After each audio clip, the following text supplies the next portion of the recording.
Good morning. We'll call the meeting to order on August 25th. The time is 8:30. Any additions to the agenda?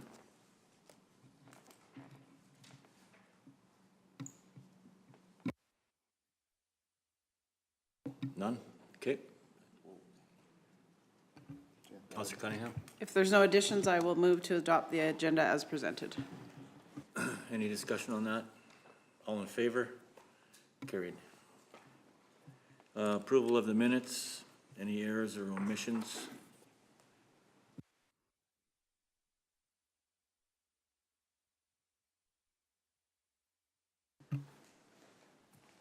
Councillor Hopkins? Excuse me. Seeing none, I make a motion that council approves the adoption of the minutes of July 21st, 2026, regular council meeting as presented. Any more discussion on that? All in favor? Carried. All right, let's get on to 4.1 bulk water. Good morning.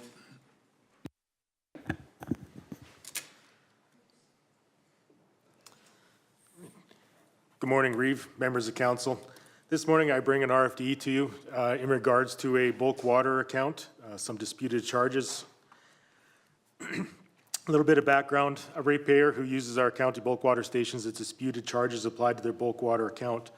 The account holder was advised that the disputed transactions were not completed or authorized by them, or they advised us, and has requested that the related invoices charges be reviewed. So administration reviewed the bulk water transactions associated with the account holder. The account holder had two related accounts. One opened in 2016 that was later closed, and a new account opened in June 2025. The one that closed, you'll see when in later will actually be pretty relevant in this discussion. Other than the electronic transaction record, there is no independent method to confirm who physically completed these transactions at the bulk water site. During the May and June 2026 WebMeter Pro import process, administration identified several bulk water transactions that had been recorded under account 0.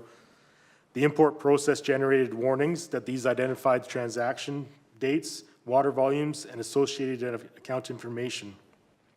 Administration compared those warnings to the exported transaction data, which consistently referenced the affected user's former bulk water account. Because the former account had been closed, the transactions were transferred to the new active account based on historical account information.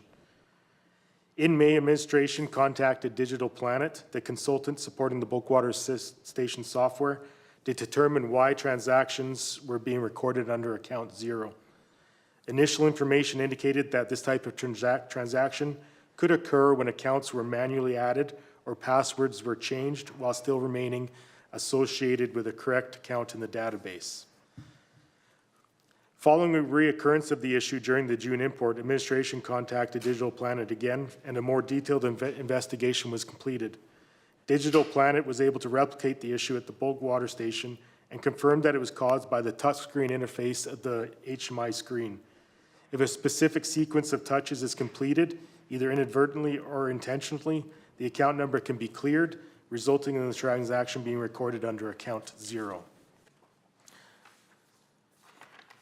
We believe this may have been what happened. Digital Planet has advised that a software modification will be implemented to detect an account 0 entry and automatically cancel that transaction before water is dispensed, requiring the user to restart the login process.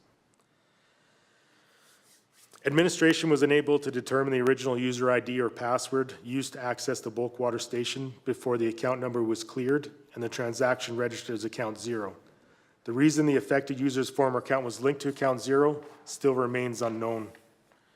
As a result, while the system confirms that water was dispensed, administration cannot conclusively identify who completed the transaction or attribute the disputed usage to an account holder. So a little bit of information on the user account, or the user's account information. So there was no payment received on this account since November 21st, 2025, and no transactions occurred until May 2026. The account holder's usual bulk water site in 2025 was the Trochu site, while the disputed 2020 transactions were electronically linked to the Churchill site. Historical data indicates that the dispensed water volume generally did not exceed 2.18 cubic meters per transaction in 2025. The disputed 2020 transactions range from 1.26 cubic meters to 20.15 cubic meters per transaction. Administration's review, together with digital Planis investigation, determined that a specific touchscreen sequence allowed water to be dispensed under account 0 and subsequently linked to a historical account. Although the system confirms that the water was dispensed, the available information does not provide sufficient evidence to identify the individual who withdrew the water. Given administration's inability to conclusively attribute the disputed transactions to the account holder, administration recommends the disputed charges be canceled. So the financial implications for this is that the total charges that were occurred was $506.37, and if they were to be canceled, that would come off of the account holder's account.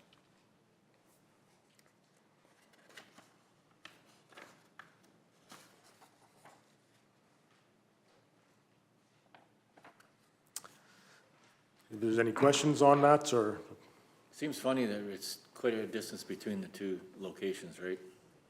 I mean, so there's definitely some hiccup there. Right.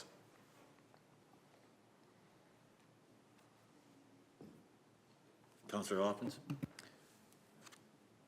One question I have had several, but one is there a chance that, obviously these ones defaulted to this individual's account. Is there a chance that there's other transactions that have defaulted to somebody else's account that we haven't caught yet, or that, because I know for myself, I don't always look at I just pay the bill. So is there a chance that we've got some discrepancy somewhere else? I guess through the Reeve, if it's happened to one person, there's always a possibility it could happen to another, but we haven't seen or caught any or been notified of any, so I can't really say that there has been, but I mean, if it happened once, there's always a possibility, but we haven't seen or heard of it, so.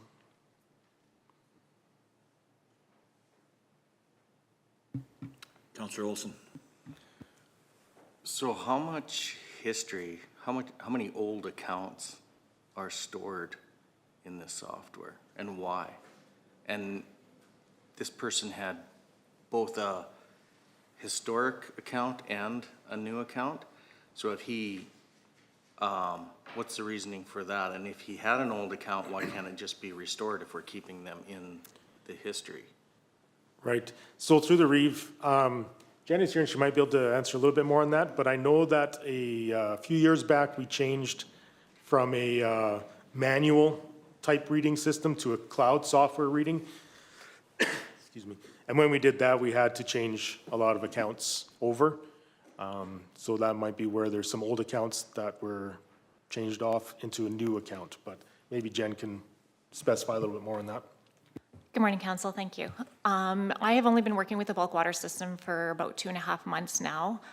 What I have noticed is that when we do implement a new customer into it, we were reusing old accounts. However, those account numbers and passwords were not being held at the stations, which would require staff to go out and actually manually input it on one of the stations.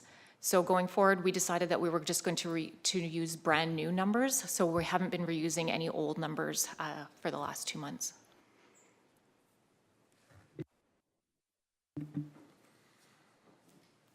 Councillor Olson? Do all the numbers work at all the stations? Through the Reeve, yeah. Once you get one username and password, they use it at all sites. Okay. Still, why are we hanging on to these historic? Well, through the numbers. Reeve, prior to getting the cloud update, we actually had to put in manual numbers. So those manual numbers remained in the system, but now we went to the cloud-based system where now we can assign them later. So the historical ones are probably still stuck in that manual type of a base, I'm guessing. I would suggest clearing everything and then re-putting in the numbers that are on the active accounts, if possible. Yeah, through the Reeve, I don't know if that's possible. That's one of our issues. CEO Cochran. Thank you through the Reef to all of council. So we recognize that our bulk water system is problematic, and we'll be coming forward to council with a proposal for updating that system, and we have some grant funds from the province that we'll be requesting to utilize for that. So we do know this is a problem, we do want to fix it, and we're investigating the best case forward, and you will see this in front of you very soon. So we don't want to do redundant work when we're going to just fix the whole system.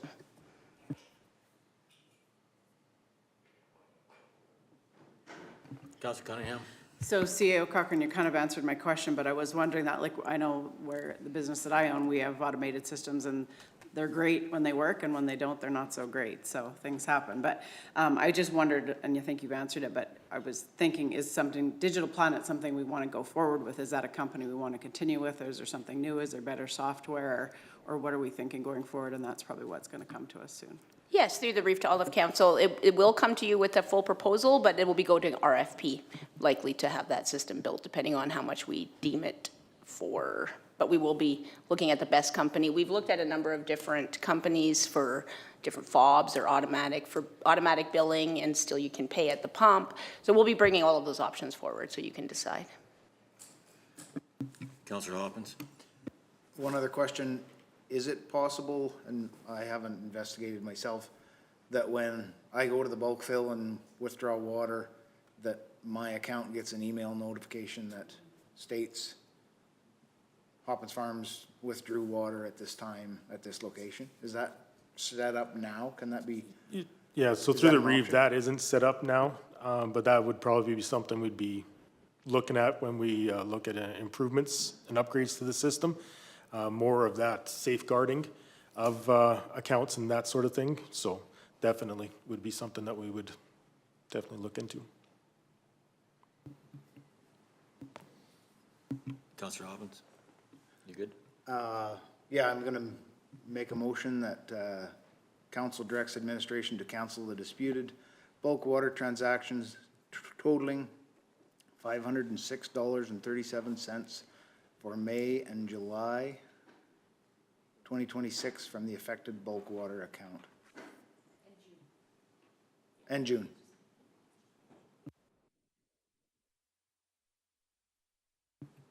The package says May and July, but I assume that's May, June. Through the Reeve, my apologies, that is May and June, not July, May and July. It was May and June.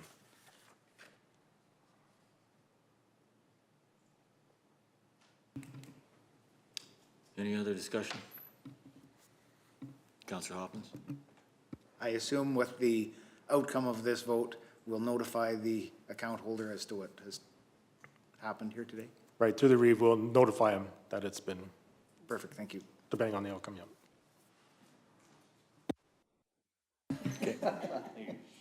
All right. Motion on the floor. All in favor? Carried. Unanimous.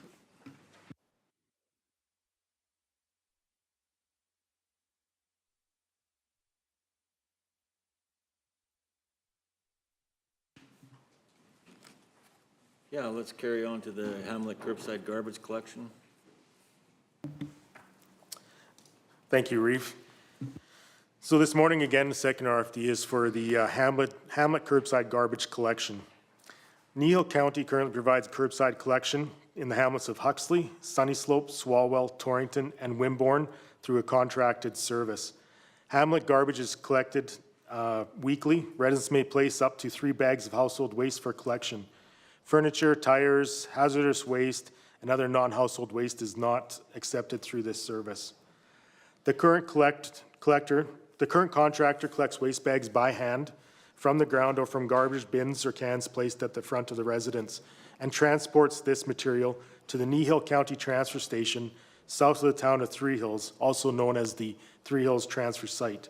The waste is then placed in the transport bins and through the county's membership with Drumheller and District Solid Waste Association, transported to the Drumheller and District landfill for final disposal.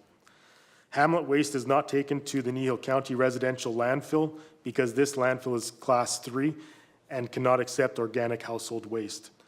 Other transfer sites are not currently used due to the volume collected and the available bin capacity at each other sites. There are approximately 260 garbage collection sites within these hamlets. Residential properties do not have the option to opt out of the service. Commercial properties, churches, and community centers may opt out where the service does not meet their operational needs. Residents receiving Hamlet curbside collection are charged for this service through bi-monthly utility billing. The current rate is $55. Although the Class 3 landfill near Torrington cannot accept organic household waste, Kneehill County operates 4 transfer stations that provide transfer bins for household waste disposal. Residents also have access to 2 additional sites through agreements with other municipalities. Those municipalities are Acme and Trochu. In total, county residents have access to 6 household waste disposal sites during regular operating hours. On July 3rd, 2026, the current contractor provided formal written notice to terminate the Hamlet curbside collection agreement. The notice period is 6 months as required under the agreement, and the contractor will continue providing this service until the end of 2026 if required. Administration has reviewed 3 options for Hamlet household waste collection and is bringing them forward for your consideration and direction. The first option is contracted curbside collection, so go out to an RFP and try to find a contractor to perform this service. So on this option, just for something to think about, curbside collection has started to evolve from manual bag collection to automated collection using carts and hydraulic collection trucks. An RFP could be structured to consider both manual and automated collection options. If council wishes to pursue automated collection, compatible carts would be required. The RFP process may return costs ranging from $17 to $30 per resident pickup per month, depending on waste stream, collection frequency, and collection method. Rural service delivery may increase this cost due to travel distances, fuel costs, and vehicle wear. Using the higher cost estimate and the estimated number of pickups, contracted weekly collection is estimated at approximately $93,600 per year. Actual costs would be confirmed through the tender process and proposal review. If carts are selected, the estimated purchase and delivery cost is $30,800. Carts could be purchased by the county and recovered through the utility bills, or they may be supplied by the contractor and amortized over that contract term, eventually with the county owning those carts. Cart-based automated collection may provide operational and service level benefits. These include reducing worker injury associated with manually lifting, improving consistency in collection containers, reducing litter and wildlife access to garbage bags, and improving visibility for collection crews, which may reduce the missed pickups. Carts may also support a bi-weekly collection schedule, which could reduce contract costs where pricing is based on pickup or per pickup frequency. The additional cart capacity may be sufficient to accommodate the longer collection interval. Option 2 is to take on this curbside collection internally. Council could also direct administration to assess whether Hamlet curbside collection can be delivered internally. The assessment, excuse me, the assessment would review available equipment, staffing capacity, potential capital purchases, operating costs, and service continuity risks. Based on the preliminary information available, internal delivery is estimated at approximately $107,000 annually, not including all potential capital acquisition considerations. This breakdown of this cost is basically the cost of the truck, the cost of garbage carts, the cost of labor, the trucking operating costs, that include insurance, fuel, depreciation, and maintenance, as well as the annual capital equipment contribution. The total cost of ownership estimate for hydraulic lift bin in Hamlet is based on a 150-kilometer round trip and 8 hours of vehicle operation per day. Based on projected annual usage of 8,400 kilometers and 450 energy hours, the following assumptions and cost summary were developed. So through that chart, you can see our assumptions on the profile of the collection truck, the different values and costs associated, And we basically brought it down to a total cost per hour of $125.45 to run a garbage truck for the purpose of Hamlet collection.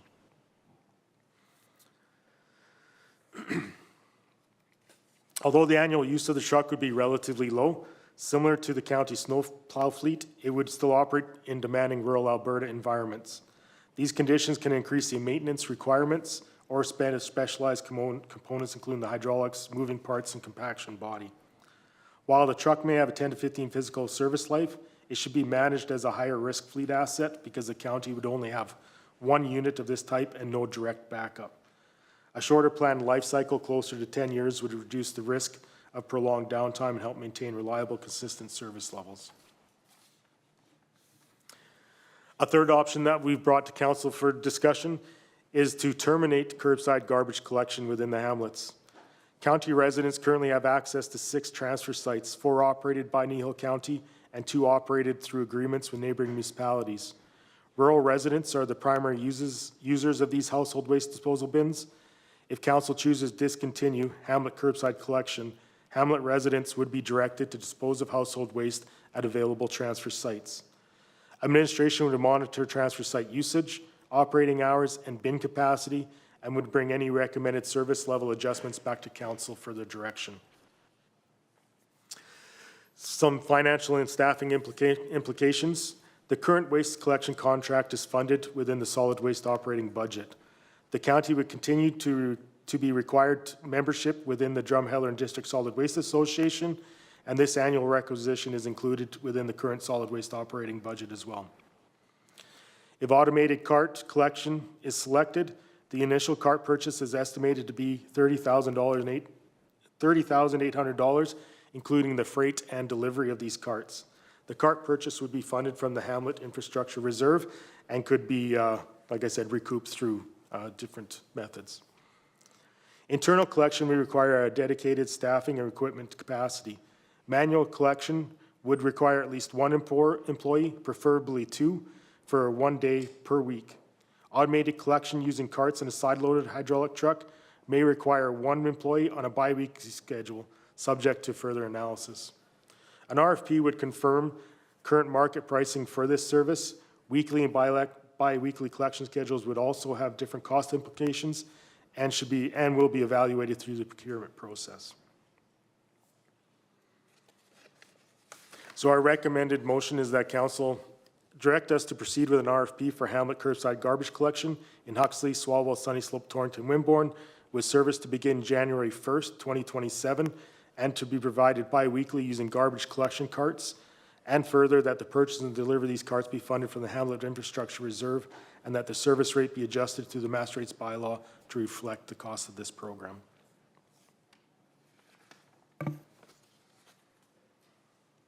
Councilor Penner. Does administration have an estimate, the funds that are charged to the Hamlet residents, does that cover the cost of say, option 1, for example? So through the REIV, our current contract, our rates within the master rates bylaw are reflective of that, so we do recover those costs. Councilor Woodstock. Question would be for Mr. McKiernan. The province is going to start collecting recyclables in October. Is that the first or the end of October, whatever it is? But that's going to be a cart in our hamlets, and they will come pick up the recyclables. It's a single stream, so everything can go into one bin. So that should cut down on household waste, I would assume. Right, so through the REIV, that's right. So starting in October, we're going to have recycling bins that will be offered to all the residents of the hamlets, and that's on a bi-weekly schedule. And it should essentially, the hope is that people will be recycling instead of throwing into their waste stream, such thing as cardboard, tin, glass, that sort of thing. Now it'll go into those. So we should reduce our total waste, hopefully. That's the plan anyways. Councilor Olson. So the current rate is $55, is that correct for the hamlets? So do we know like how many delinquent accounts we have for garbage pickup right now? so that we can base our estimates on, because if we fluctuate or increase that or whatever, that may push more people just not to pay. I mean, and also, I guess I'm not in favor of just having that, to get rid of it, because then it'll just pile up on people's property. Some people will take it to the landfill, some people will not, so that's one concern I have. So through the REIV, for the bills, they go out as part of your utility bills, so you have your water and your sewer and your garbage collection all in one bill. So if someone is delinquent, they're delinquent on all, and eventually through our processes, if you're delinquent for so long, we can either shut your water off, which then makes you pay that bill, or eventually it can be transferred to taxes. Do you know what the town of Trochu is doing for their garbage? So through the REIV, from my discussions, they have hired a contractor to perform this, and they are going with the carts.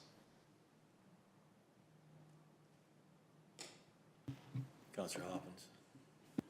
One question I had is, do some providers provide their own carts?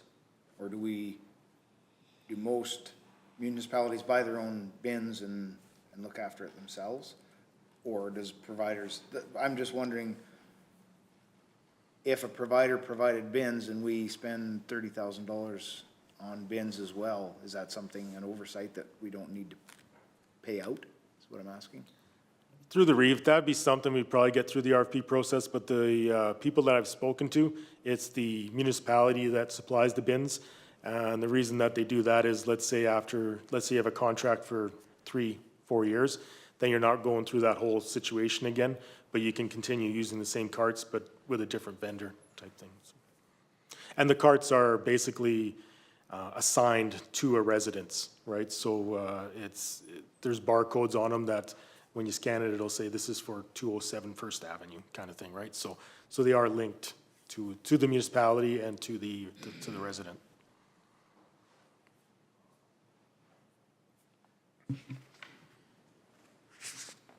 Councillor Cunningham? Yeah, this seems to be a longstanding issue. I know 100 years ago, I worked at the town of Three Hills, and we had that debate about whether we go to internal or whether we, contract out. So yeah, it's an ongoing discussion. But I know this is like looking into a crystal ball, and you just mentioned that the town of Trochu has hired a contractor, but I'm just curious about, do we know the availability of contractors? Obviously, they're out there. If the town of Trochu has just hired one, I do know we have one locally here. So just wondering if you have any idea on that.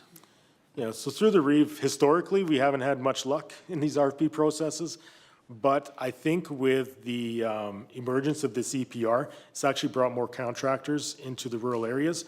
So I've already spoken with 1, 2, so I'm pretty sure we're gonna have some interest in this, but again, I won't know until it goes out. But You stated earlier that, and I missed it a bit, but we still will belong to the Drumheller Landfill Association, right? right, so through the REIV, yeah, that's where No matter ultimately, no matter which way we go with this? no matter which way, because ultimately that's where our garbage ends up. Yes. Okay.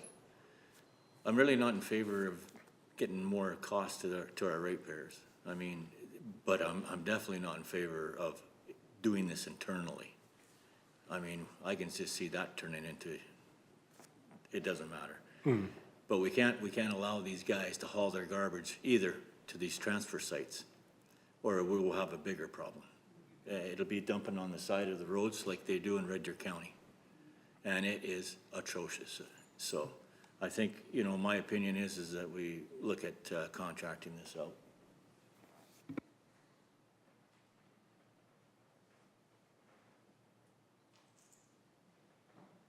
Councillor Olson? Yeah, I'm leaning more to the contractor thing too. I just, it's a service, so I want it to be paid by the actual individual. We can't keep subsidizing stuff, so I would like to see that, but yeah, we have to have some kind of pickup.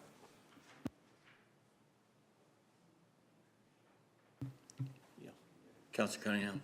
So if there's no further discussion, I'll make the motion that council direct administration to proceed with an RFP for Hamlet curbside garbage collection in Huxley, Swalwell, Sunny Slope, Torrington, and Wimborne with service to begin January 1st, 2027, and to be provided bi-weekly using garbage collection carts, and further, that the purchase and delivery of the carts be funded by the Hamlet Infrastructure Reserve, and that the service rate be adjusted through the master rates bylaw to reflect the cost of the program.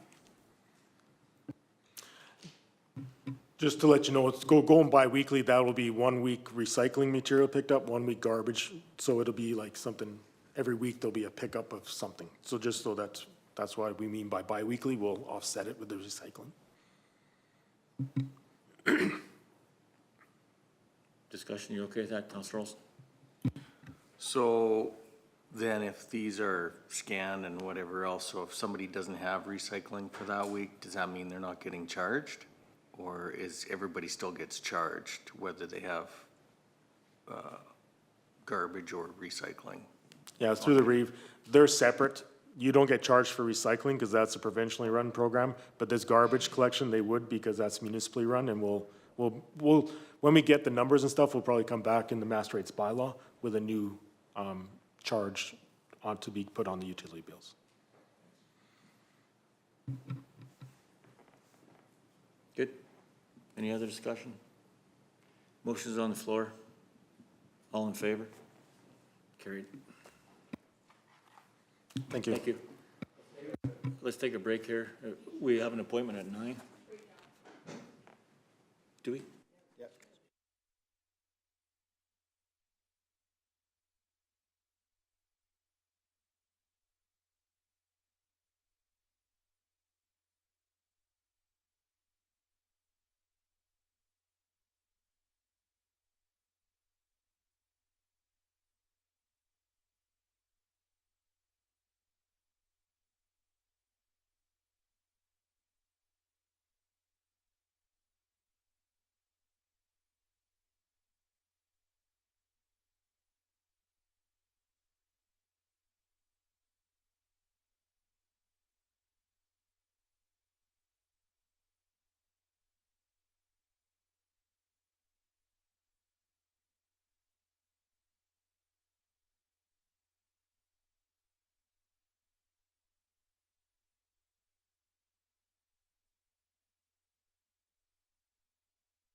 Okay,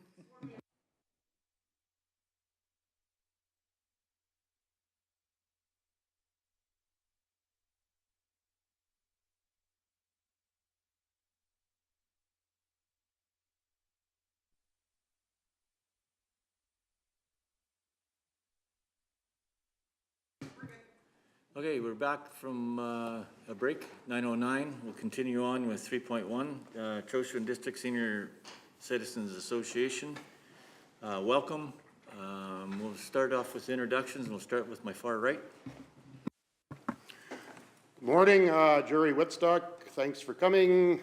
Division 3. Merle Anderson, Division 1. Good morning, thanks for coming. Laura Lee Michelle Cunningham, Division 5. Lonnie McCook, Division 7. Good morning, Richard Hoppins, Division 6. Lowell Olson, Division 4. Good morning, Darcy Tanner, Division 2. Okay. You're up. You want to turn, yeah. Good morning, everyone. Hello to council members. My name is Yvonne Tyrobe, more known as Bonnie to some of you that I know personally. I am the president of the Trochu and District Senior Citizens Association, president since about 2021, I think. And we do have some members of our board here. We are a board of 7 members. We have Ginny Walker, Connie Fraser, Bob Sellers, and Craig Paulson. And our drop-in has 50-plus members and is run totally by the members. We recently changed our bylaws to allow members 25 years of age and older. Previously, it was 50-plus. And so we have 2 new members because of the change. The drop-in is open Monday to Saturday mornings from 8:30 to 11 for coffee and other non-alcoholic refreshments with cookies or other donated treats. We average 15 to 20 patrons a morning, being served by scheduled volunteers for that day. There are some patrons, retired farmers, etc., that come in daily. We are handicap-friendly, having an automatic door. We've done a few improvements on the building, a new hot water tank this last year. The front of the building refaced partially with siding and a new sign the year before. The new sign states that we are the drop-in. So before, we were a sign that said Senior Citizens Association. And so this word seniors, we thought was maybe holding some people back. So now we're just the drop-in.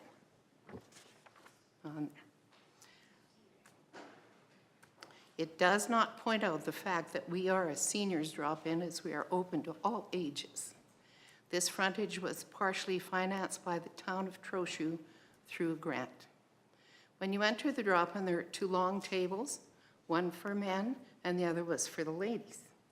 Now the ladies have moved to the back to a large round table and are known as the ladies of the round table.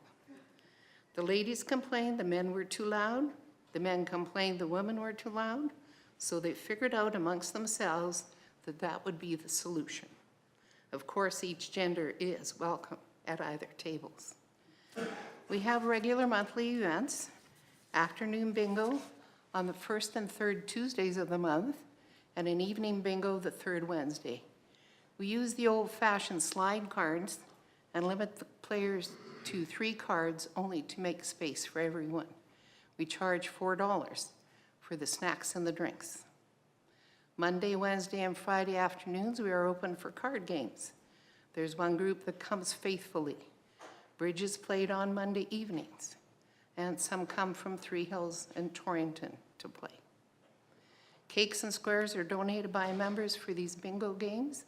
We do have once per month various activities such as selling burgers and fries, music jam sessions, potluck, July 1st hot dog and ice cream, pancakes and sausage, pie day. We have something once a month. And actually ice cream is served every event. These events are well attended. We charge minimal amounts for these meals. We try and buy as much supplies as possible from local businesses. Lorna Steves from Seniors Outreach works with us in bringing in school children to entertain and speakers to inform us of government happenings. We're having a speaker on September 24th from the government to explain Canada Pension Plan, old age security, dental, and health care. With the increase in prices, we may have to charge $2 for coffee instead of $1. This is still under discussion. And so to the heart of the matter, we need a new roof. The building we are in was purchased in 1974 and has a flat roof. An addition was added in 1980, which doubled the size of the building. This also is flat roofed and joined to the original roof. This spring, we suffered a roof leak, which didn't cause much damage inside, but it will only get worse. We've had various people look at the roof, and it was concluded that a new roof is needed at a cost of $19,025 plus GST. We have also sent a letter to the Royal Purple Elks and Benevolent Order of Elks for support. I've spoken with Jean Frere, and she advises that they will not have a meeting until October. A decision will be made at that time. We have applied for the UFA grant, but that is not awarded until the end of September. And there are, I'm sure, many applicants. There are 2 other grants available that are not awarded until next year that would fit our need. We feel that this problem needs to be taken care of now to avoid further damage. We're also campaigning for funds from members and the general public. We do have a casino every 3 to 4 years, but have spent most of that money already. It is used for insurance, gas and power, and phone bills. We are a nonprofit society. We do not have another casino until April, May, June of 2027. It is unsure as to whether we will have any volunteer help in putting on a new roof. We have 2 young members and lots of older seniors. Our oldest senior just turned 90. Not that we don't have faith in them, but help is not a certainty. We would like to thank you for your time and support for the Trochu drop-in and our farmers, retired or not, and general public who would frequent our facility. And that's it. Thank you. Thank you. Any questions?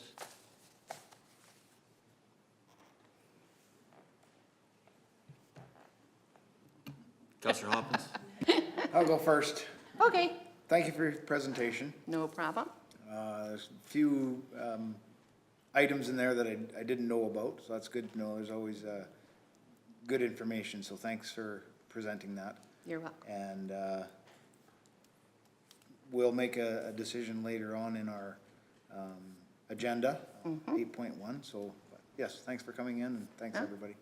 Thank you very much for giving us the time. I've got one more question. Have you asked the town of Trochu for funding? They sent me to the grant writer, which gave me this information. So they didn't have anything. I did talk to the town, Okay. yes. Thanks. Councillor Cunningham? Yeah, don't leave too quickly. So the Reeve always calls me the social butterfly, so I can attest to the fact that the drop-in in Trochu is a hopping place, and I know my in-laws who have passed spent many hours at the drop-in, and I was lucky enough to, whether it was birthdays, celebrations, sometimes memorials, so there's a lot of different events that are hosted at the drop-in. When I ran Seniors Outreach, and I think you mentioned it, at my time, Elizabeth Hoppins was the one that hosted events there, which was amazing. So I'm glad to hear that Seniors Outreach you're still collaborating with them and doing events there. So that's wonderful. And thank you also for your comment about supporting local business. Like for me, that's very important. So the fact that you folks do that is really important. So I think we live in an era now post-COVID where it's more important than ever to get together. So the ability, like you said, multi-generation, you've changed your age limit. I love that. And you know, you can go to the drop-in anytime and see. Sometimes people have their grandkids there or whatever, so yeah, Right. it is a great facility. So I just want to confirm that the work that you folks are hoping to do, you're wanting to get it done like immediately, is kind of what I'm hearing. Well, I can't plead the Fifth Amendment. The work started last week, and I looked through the application form and so on, and your application doesn't say you can't start the work until we give you the money. So are you folks, the amount of money that you currently have, are you only able to do a certain portion of that work because of the restrictions in the funding that you have, or? So we do have the money available to us. We have a GIC for 8,000 something. And in our bank account, regular bank account, we have 27,434, so we'll take 10 out of that if need be. Yeah, so we are covered if you say no. We don't want you to say no. Yeah. So with your membership, I don't know if you would have this, but would you have a breakdown of how many members of the drop-in would be from Kneehill County? Or do you get that specific with your No, we membership? don't get that Okay, that's fine. Just curious, yeah. I mean, I know I could walk in there and pick out how many. I know yeah. it would be, you know, Yeah, quite a few. I can so. name farmers that come. Right, yeah, no, for sure. No, thank you for that. Right. No. Okay, any other questions? Good. Thank you for your time. Thank you. Yep. Thank you for having us. And thank you for having a grant available.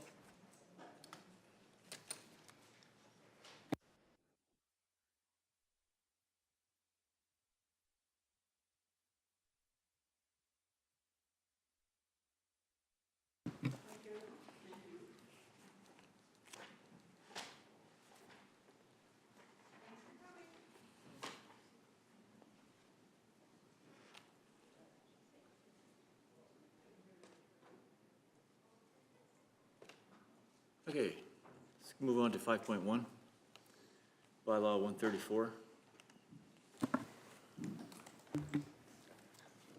Oh, pardon me, Jerry, or Councillor Woodstock? As I missed the public hearing on July the 21st, I will be abstaining from second and third reading, just to let everybody know. Thank you, Mr. Woodstock. All right, good morning. Morning. An application has been received to redesignate a portion of the southwest of 1828-24 west of the 4th from agriculture to agriculture business. The purpose of the redesignation is to allow for commercial indoor riding arena and horse boarding facility. Rezoning to ag business would allow the applicants to apply for a commercial use indoor arena, which is a discretionary use under the land use bylaw. Under the MGA, applications for the redesignation of land require a public hearing to be held prior to the second reading of the bylaw. First reading to this proposed bylaw was given on June 9th, 2026. This was the mechanism to get an application on the agenda schedule and to set the public hearing date. All information and questions regarding the applications were brought forward at the public hearing held on July 21st, 2026. The public hearing process is legislated, and as per the MGA, council must hear any person or group of people claimed to be affected by the proposed bylaw. Any landowner who feels they will be impacted by the proposal, either positively or negatively, had an opportunity to attend and speak to the matter directly at the public hearing. Affected parties could also submit their comments in writing. No comments were received from adjacent landowners, nor did anyone attend the public hearing other than the applicants themselves. Those comments received from referral agencies were included in the public hearing package for council consideration. As per MGA Section 21645, it provides the following. After considering the representations made to it about a proposed bylaw or resolution at the public hearing, and after considering any other matter it considers appropriate, council may pass the bylaw or resolution, B, make an amendment to the bylaw or resolution it considers necessary, and proceed to pass it without further advertisement or hearing, or another hearing, or defeat the bylaw or resolution. The location of the proposed redesignation is just north of Highway 9, adjacent to the boundary with Rocky View County. Wheatland County boundary is south of Highway 9. The landowner wishes to redesignate their entire parcel of land within the southwest of 1828-24, Plan 7710982, Block 1. By rezoning the entire parcel, it allows the landowners not to be constrained to the confines of a zoning boundary. Redesignations are about the proposed use. A redesignation establishes a land use district and is not a permit to develop. As such, the redesignation focuses on overall site suitability and specific conditions of the development. If successful in the redesignation, specific details regarding the development will be required to be submitted with their application to develop. An indoor riding arena for commercial use would be presented to the Municipal Planning Commission as the approving authority. So your options today are council move second reading of bylaw 1934, or move an amendment to bylaw 1934, or consider additional readings, or that move to defer additional readings to another council meeting.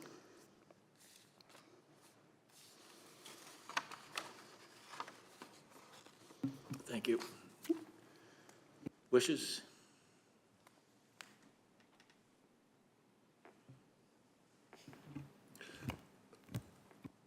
Councillor Penner? This application is inside my division, and I've driven past it quite a few times in the last 2-3 weeks. They're building their home there. It seems to me that it's a good, what they're trying to do makes a lot of sense, and I think we should give second reading to the bylaw. Any other discussion? Councillor Penner? Then I'll make the motion that council move second reading of bylaw 1934 for the purpose of amending land use bylaw 1808 by redesignating the portion of Southwest 182824 west of the 4th, Plan 7710982, Block 1, Agriculture District to Agricultural Business District.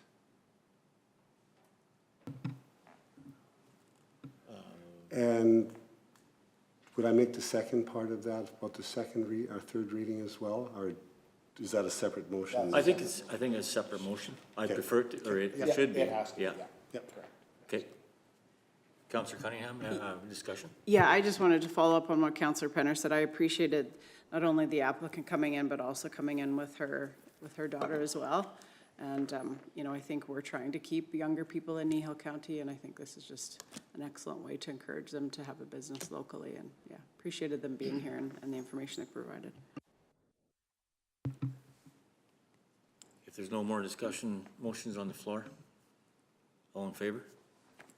Carried. Motion to do third, or do you want to wait? It's up to you guys. I would. Councillor, I think we should go ahead and, yeah. I move that we go ahead with the third reading. Any discussion? All in favor of third reading? Carried.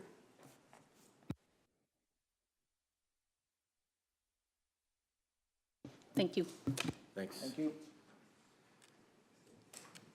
5.2, land use bylaw member at large participation.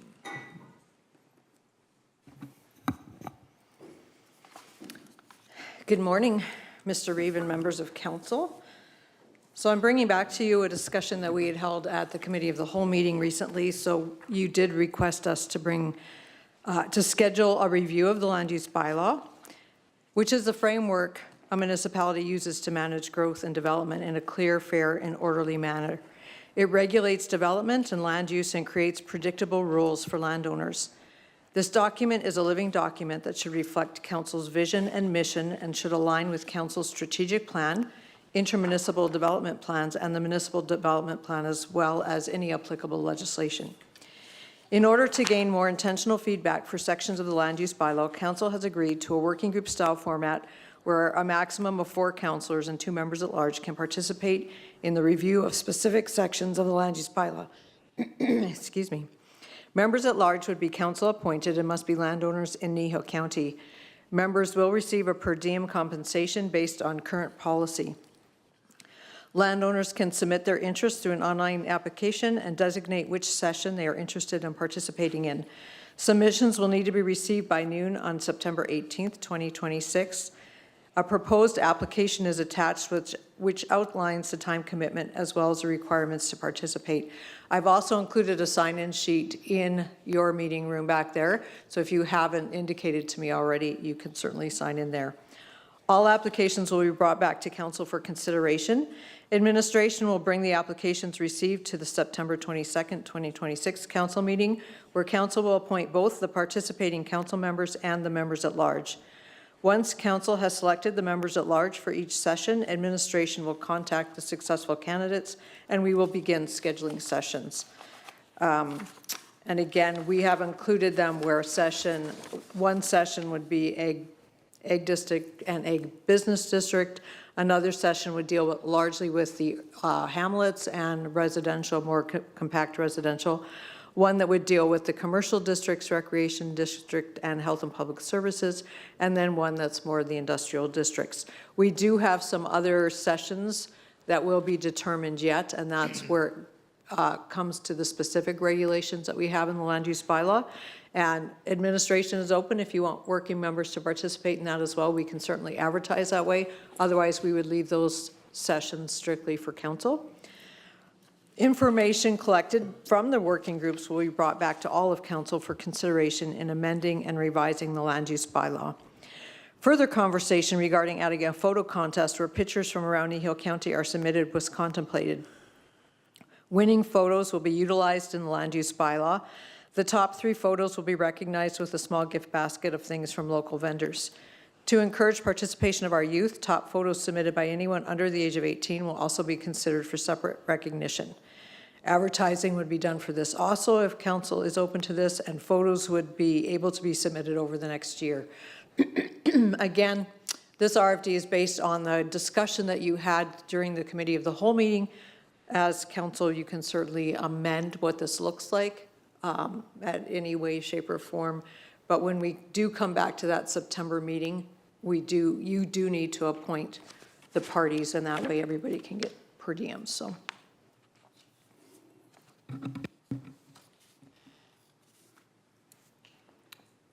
Well, I can start this one off. I'm not in favor of providing any gifts. I'm not sure how we're gonna, I suppose the participation of the photos is fine and stuff like that, but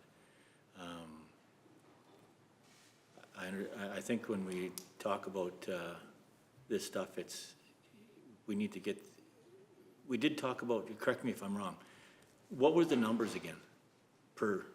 We had talked about 4 council members and Correct. 2 members Okay. at large. Yeah. Okay. Yeah. And everybody was in agreement with that, correct? Well, that's for you to decide, because this is where you actually make Yeah, that. that's Yeah. what, that was my thought, is I'm in agreement with that if everybody else is. Because that would be a motion, correct? That would be a motion, and then you do need to be aware we have extra members in 2 groups right now. We have 5 interested parties for Group 1 and Group 2. So you would have to decide who sits at that table as Yeah, council. correct, okay. Yeah, Yep. Councilor Olson? Yeah, it was a maximum of 4 counselors, right? But it didn't have to be, like, is there a minimum? No, No? Okay.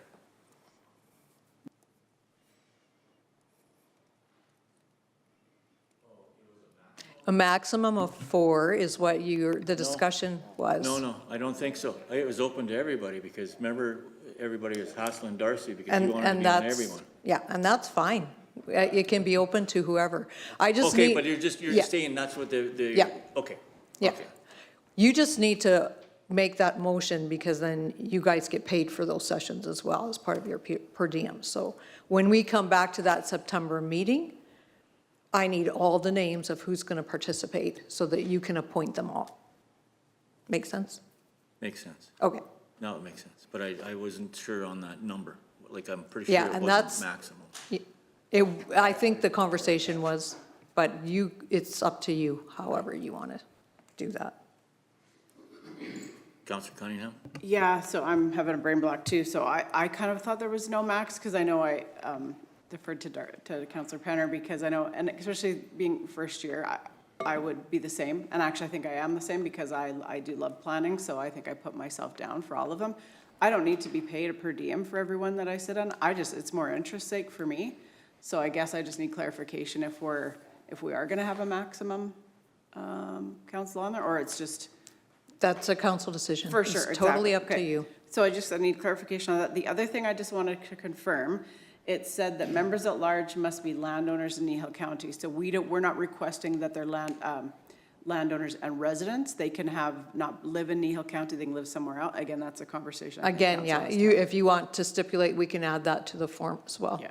Can you, I believe when we did the MDP, it was just landowners. You could, because I think we did I have think it some. was residents. They had to be a landowner and a resident. I don't think so, because I'm thinking of one off the top of my head that was not a resident. I mean, it was fine, but that's just a decision I want to clarify with Yeah, council. yeah, and that's, again, you guys can determine that. Counselor Olson, yeah. Yeah, I personally don't mind the maximum, but I also think there should be a minimum,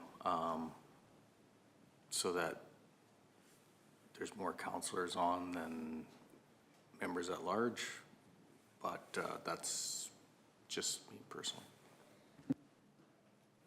Well, I do believe that we already discussed that point, if I remember right, that was the, I think we have at least 3 on everyone, and then we have a couple that have more. So I think the only one is maybe the industrial one that is short one.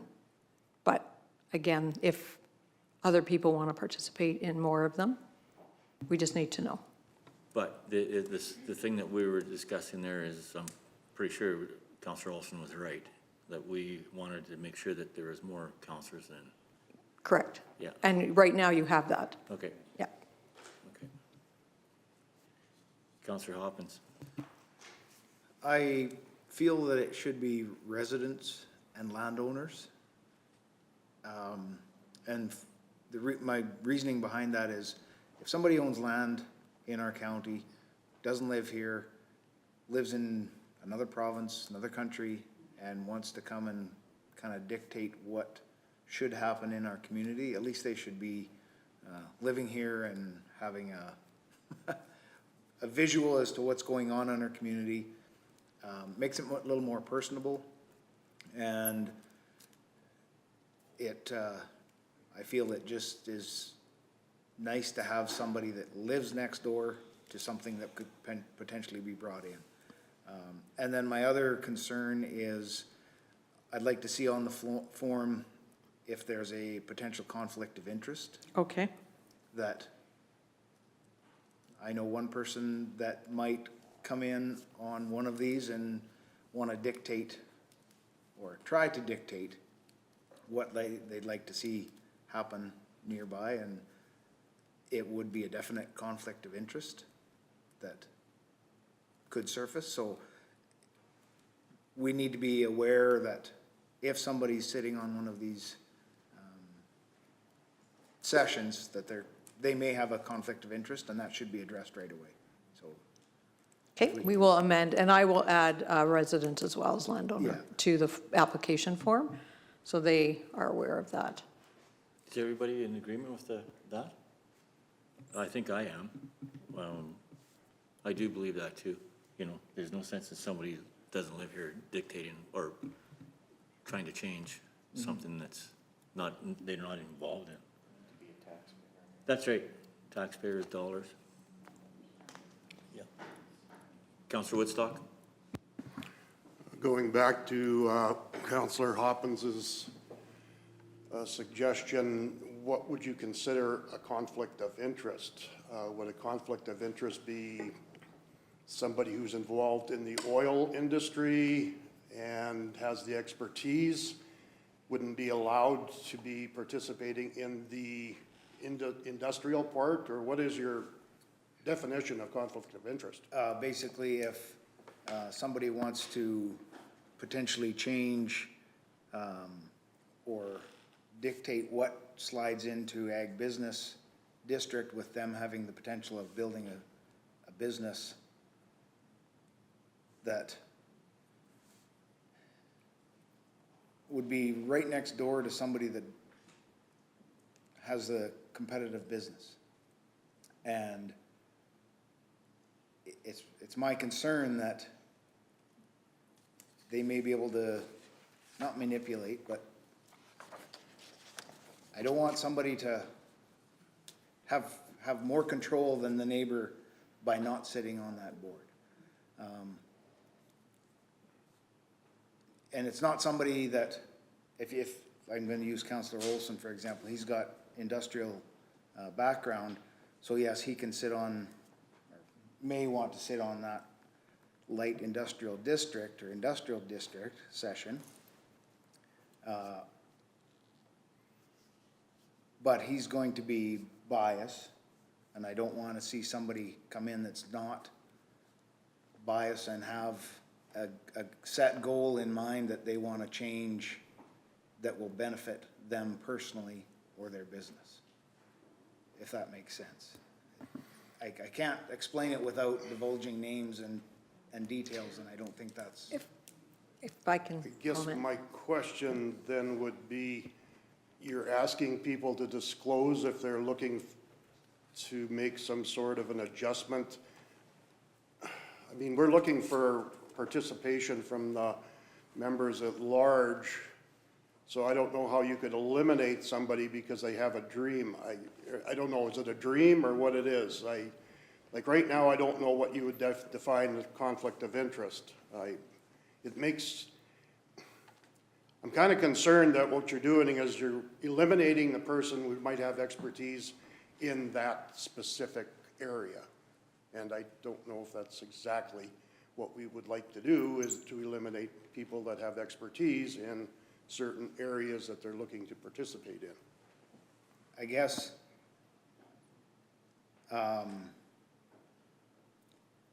applicants should disclose any land ownership if they're partners in a corporation, development interests or business interests, pending applications, any other matter that could reasonably be perceived as direct affected by the provisions under consideration by the working groups. Can I comment? Okay. Right now, you are looking for feedback from residents. At the end of the day, council decides what that bylaw looks like. So you are getting that feedback, whether there's a conflict of interest. Everyone has an interest, obviously, in the sessions that they want to participate in, because they may have something that impacts them. And so they are going to want to be heard a little bit, and that is the whole purpose of participation. But at the end of the day, you are the ones that weigh what you hear at those sessions and come back to the table and decide what that bylaw looks like. So you can weed that out. I don't know that it's going to be easy to, as Councillor Woodsack has said, I don't know if it's going to be easy to define that in the application. But when you see the applicants, and if we have more than two for any, you guys are going to be selecting which two you want to sit on that session. That'll be your opportunity to say, but I do think we are trying to get participation of people that do have an interest in those sessions, and then it will really be on you as a council to determine how you land. At the end of the day, it's your document. So.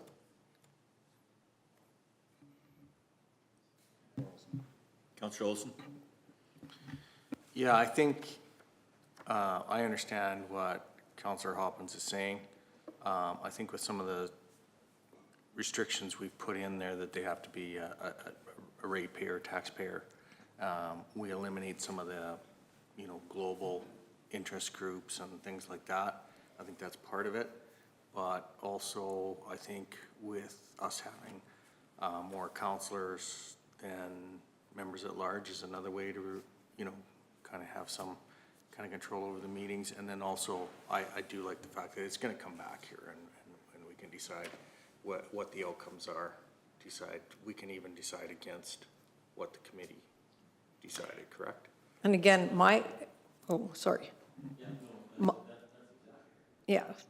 And my opinion is you want to hear things because there's information that we all don't have all the information. So when you have those parties at the table, it's like, oh yeah, we didn't think about that. It only makes the document better. But again, you guys are deciding at the end of the day what that looks like, so. Councillor Cunningham? No, and I understand Councillor Hoppins' concerns, and I think If I remember correctly, maybe last term, we decide who sits on the committee or who we choose, Correct. right? And Yep. I think maybe sometimes there's a little, maybe someone maybe had interest in one session and maybe they go to another session, maybe because, you know, maybe that's brought forward. So I think there's always that option too. So I don't want to get into this, but I kind of do got to get into this. I get asked on a weekly basis about data centers, and not on the small scale, on the larger scale. I mean, it's a hot topic in Alberta right now, obviously. So just out of curiosity, on those large-scale data centers, would that be in the industrial or light industrial district? Is that? It would be light industrial. Currently, right now, how it works in the land use bylaw, they would have to rezone the land that they're going to use for a data center. So that is a public hearing. That is a council decision. Obviously, council would determine whether or not they wanted to proceed based on that application that came in the door. And then the application itself for the development is a discretionary use that would go to the Planning Commission. If it's a discretionary use, you can add conditions as a Planning Commission that are not housed within the land use bylaw. So if there's things that are specific to that site, to that application that you have concerns with, you can certainly attach it during that process. But they have to rezone first, which is that public hearing, before they could even go forward.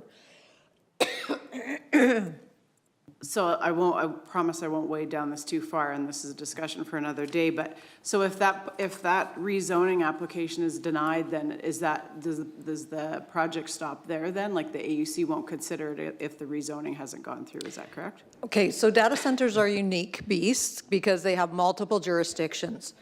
So the AUC, if they are running off gas generators, which a lot of them are now, the AUC does the approval on that. AER is involved a bit, but we as a municipality approve the data center portion. So you're approving the units that process. And so that is yours. It's really, in this case, we aren't saying anything about the gas generators because that's not in our wheelhouse. That would be AUC. They dictate, they have noise requirements, standards, Rule 12 they have to meet. And so they deal with that end of it. You as a municipality deal with the data side.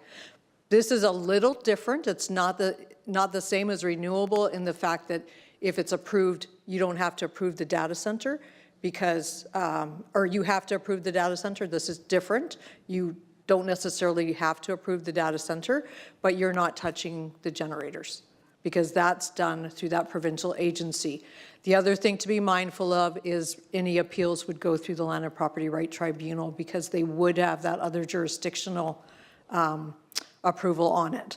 So again, as a municipality, if they were not successful in the redesignation, they can't reapply for another 6 months unless they change that application significantly to the extent that we could bring it back, but otherwise they are looking at another 6 months to reapply to the municipality.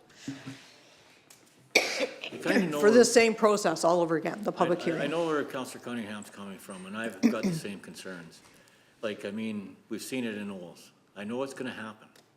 The Alberta government is gonna say to these big boys, their corporate buddies, hey, you didn't get your big power station in the city or in the town, but we'll figure out a way to move it out in the county. That way we've got all the say and we can do whatever we need to do. We need to find a way to basically stop that. Now, this is me talking right now. This is going to be one of the worst nightmares that has ever hit Canada is these data centers. They're huge. They're just basically for surveillance. And all they do, the generating stations do is take and use our natural gas, use our water that we're short of. And the Alberta government is allowing this to happen. They're promoting it because the Canadian government's promoting it. We need to find a way that we can stop something like that. And I don't know what the answer is. I know that a lot of counties have gone to say that they're out to lunch on for about a year and a half on this stuff, so. There are some that have put a moratorium in place until they get some rules in their land use bylaw. We already require that rezoning. There's not much more that we could require of them as that double layer. At this point in time, under current legislation, you do have the authority to say no when it comes into the processing side of it. So if the legislation could change and they could treat it as a renewable at some point in the future, I have no idea what's coming down the pipe. And if that's the case, then this is the time to have your voice at the provincial level. But right now, the way the legislation is, if we received an application, we would process it just like we do anything else, because we are obligated, once we receive the application, to bring it through the process. And it would be a council decision as to whether or not they could rezone the land to light industrial is what we have right now. When we touch the land use bylaw, I do think there are some pieces that we can beef up in there and maybe what we have seen to date are little ones that are attached on our existing gas plant.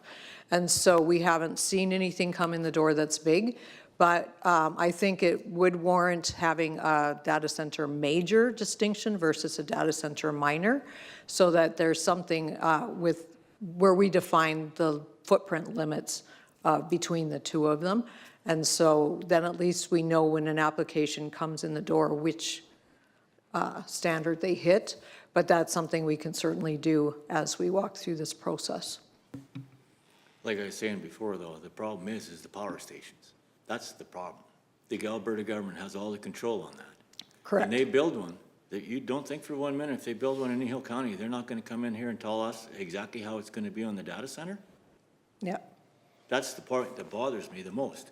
And when you read and you see what's happening in Ontario and all over the place, and I've been getting some phone calls from these guys too. It's not the small data centers that we're allowing to hook onto Yep. our local gas guys here. It's these big boys that come in. Now, for an example, they come in and they're going to generate this 50 megawatt or 50 million megawatt big power outfit, that can light up 37,000 houses. That takes so much, that takes 2 billion gallons of water to cool. Unbelievable amount of resources to run it. And this is where the Alberta government and the Canadian government have gone. They're telling us, hey, we want you guys to be involved with AI. Well, I'm here as a ratepayer and as an ordinary guy saying I don't even want to be involved in an AI. It's BS anyway. But these guys are promoting it because it's another corporate handout. So that's a problem that we have. And some of my ratepayers they're getting involved in this and they don't want this at all. And they want us to be able to stop this somehow. Yeah. Now, the data center is totally different from a power station. Like those Yeah. power stations, we can't. But No. still, once it happens, We don't have jurisdiction over the power station. However, if they're creating the power station for a data center partner and the data center partner is not approved, then there isn't really the need for the power station unless they're going to feed something different. So, and we can certainly, like I said, we can add more into the bylaw, but right now they do have to go through the double process to get anything approved, so. Just a question, how are these guys that said, okay, we're not even dealing with data centers and or anything else for a year? How are they doing that? I think the ones that I've read, they didn't really have anything in their bylaw, and so they were wanting to address it in their bylaw before they got one coming through the door, so they had some rules around how they would process them. So for us, we did have something in our bylaw because we've seen these little ones, so we did put something in our bylaw quite a few years ago. I do think we could absolutely tweak it, but right now the process is the most robust process they could have to go through from a municipal standpoint with rezoning and discretionary use. Sorry, I opened this can of worms, but just one more for me, yeah. And this will be a discussion for the land use, but it does still surprise me that a data center is required to redesignate land, but renewables are not. But anyhow, that will be a discussion going forward. But so I understand we do have something currently in our bylaw, whether it be light. We don't know what the provincial government's going to do, but last term we did pull out the wind and solar because we saw such, it was just coming out as fast and furious. I still believe that we should be looking at this more comprehensively sooner. Like we said, this process with the LUB is probably a 1.5 to 2 year process. I think we're sleeping on this if we don't address it sooner, and that's just my opinion. That amendment, though, did take like 9 months to get it through the system. So again, you're already in the middle of these discussions. It makes sense to do it all as one public hearing, the open houses.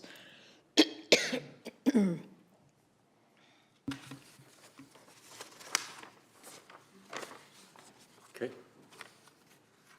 I'm kind of in favor of, or leaning towards, believe it or not, Councillor Cunningham's comment there, but. Yeah.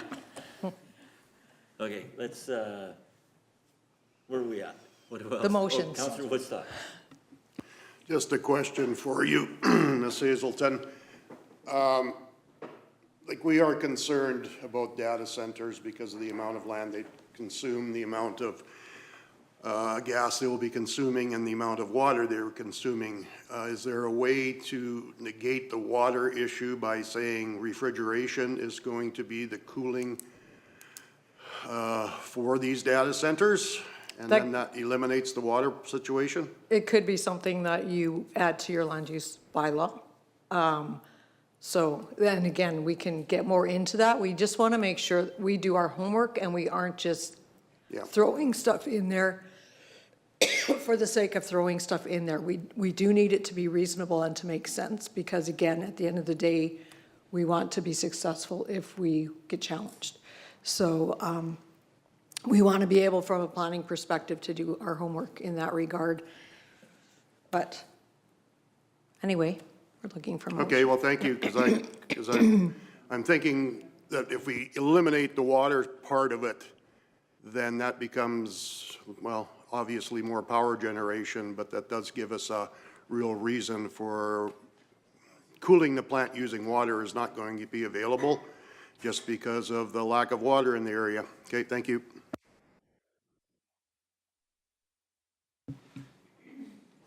Councillor, or CEO Cochran? Thank you. Through the brief to all of council. So given the concerns about this, do you want to put a motion forward for us to deal with this first and get it on the table quicker? Or are you fine with following the land use bylaw process? I don't want to leave the room without some clear direction on what you want to see. My thought would be is I'd like to sit down and discuss this more at like a COW meeting. That's what my thought would be. I'm not sure where everyone else is on it.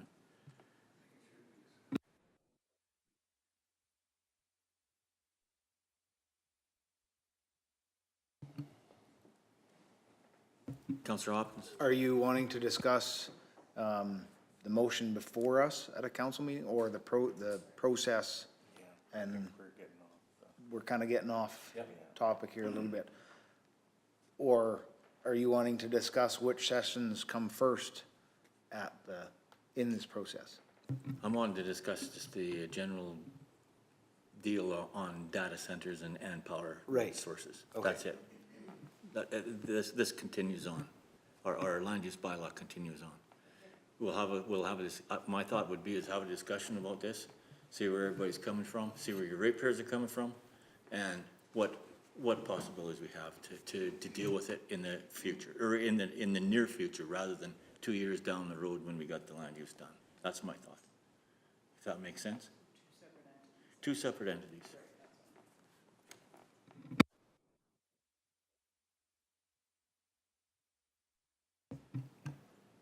Does that make sense? Councillor Penner? Yeah, I don't disagree with that at all. I think for the clarity of what's in front of us right now, though, we should deal with the motion to appoint. Okay. Yeah. For sure. Yeah. So, yeah, I guess I would like to make the motion that council move to have administration advertise for members at large to participate in the land use bylaw review sessions.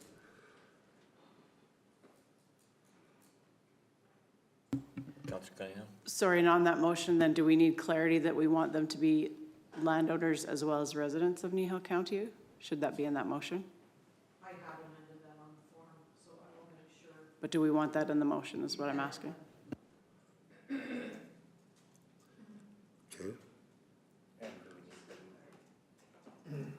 Do we need the number of members at large then as well in this motion? You will be appointing, yeah, you can set that now. You will be appointing them in September. But you can set if you want that maximum of 2 members at large, and then if you want it open to all of council, we'll just come back with the RFD that way.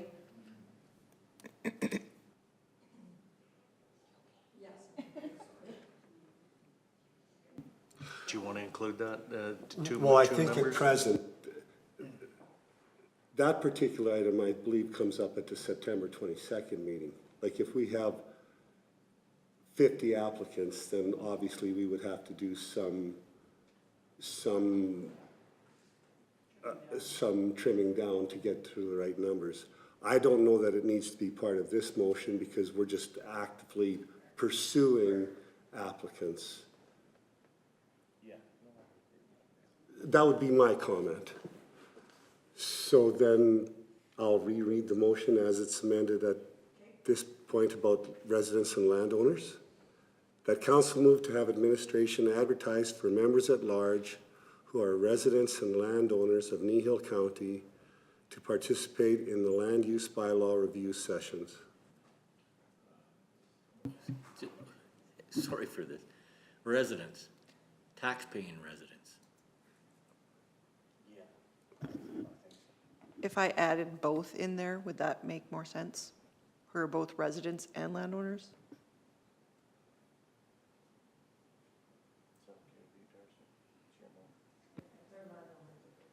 Mhm. If they're a landowner.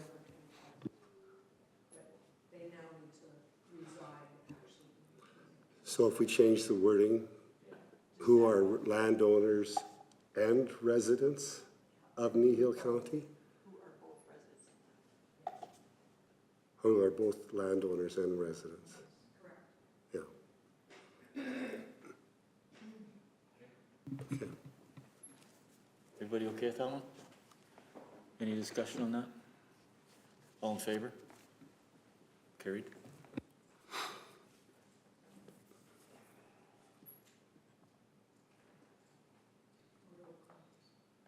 It's the Barb Show.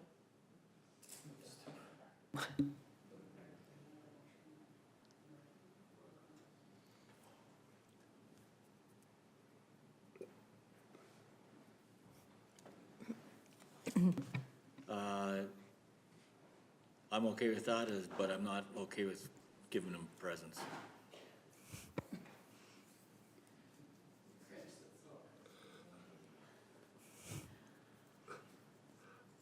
I can take it out of the cookie budget. It was to be cookies to begin with, and now you've changed it. It could be cookies. We don't know what the present is yet.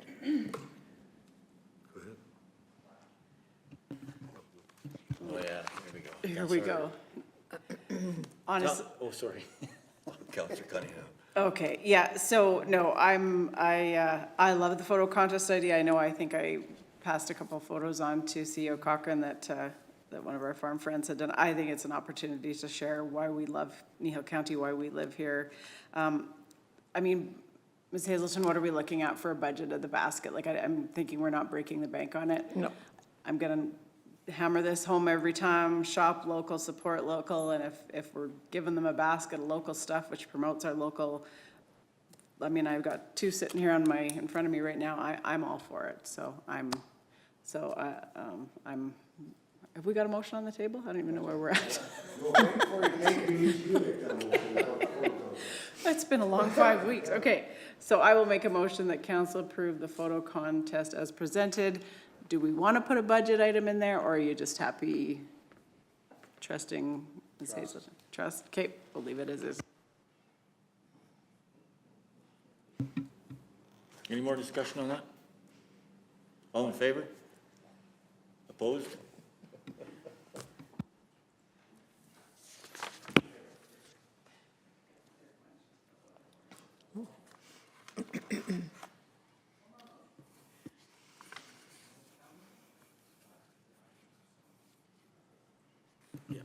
Councillor Hawkins? I agree with the data center discussion and move that council direct administration to bring the data center discussion to a future committee of the whole meeting. Should say that's, covers it. Everybody okay with that? Any discussion? All in favor? Carried.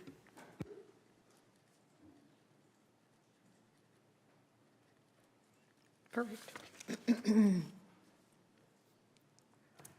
Councillor Cunningham? I swear, I'll stop. But I think going forward, and this could be for another meeting, but I'm feeling very confused by the provincial government and this rollout that they've done with the data centers. Unless I'm missing something, there was no municipal involvement in any of the decisions that were made, and I'm very disappointed by that. So I don't know going forward. I mean, I know it'll be a hot topic of discussion at RMA, but maybe in the future we ask whether it be our MLA or one of the ministers to come to Kneehill County, or maybe there's a collaboration of municipalities that want to get together and host them. Because I know personally, I feel very much in the dark, and I know a lot of our ratepayers feel that way too, so.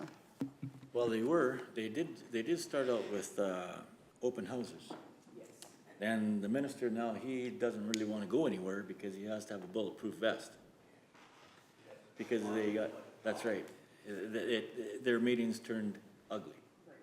So I'm pretty sure they're back in home base rethinking their strategy.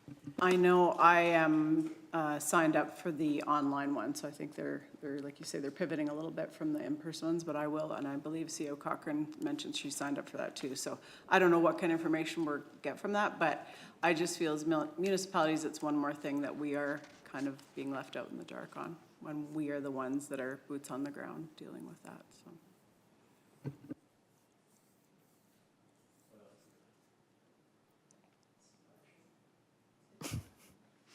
Not on purpose. How much longer are you gonna be here? Hours.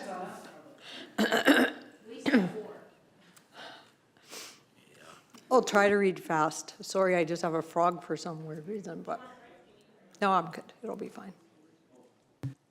Yep, go ahead, 5.3. Okay, so this is regarding the municipal and school reserve.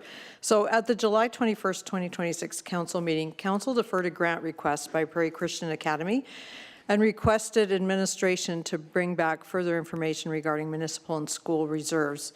Under the Municipal Government Act, Section 6661, a subdivision authority may require the owner of a parcel of land that is the subject of the proposed subdivision to provide part of that parcel of land as municipal reserve, school reserve, or municipal and school reserve, or to provide money in place of municipal, school reserve, or municipal and school reserve, or to provide any combination of land or money referred to in clauses A and B.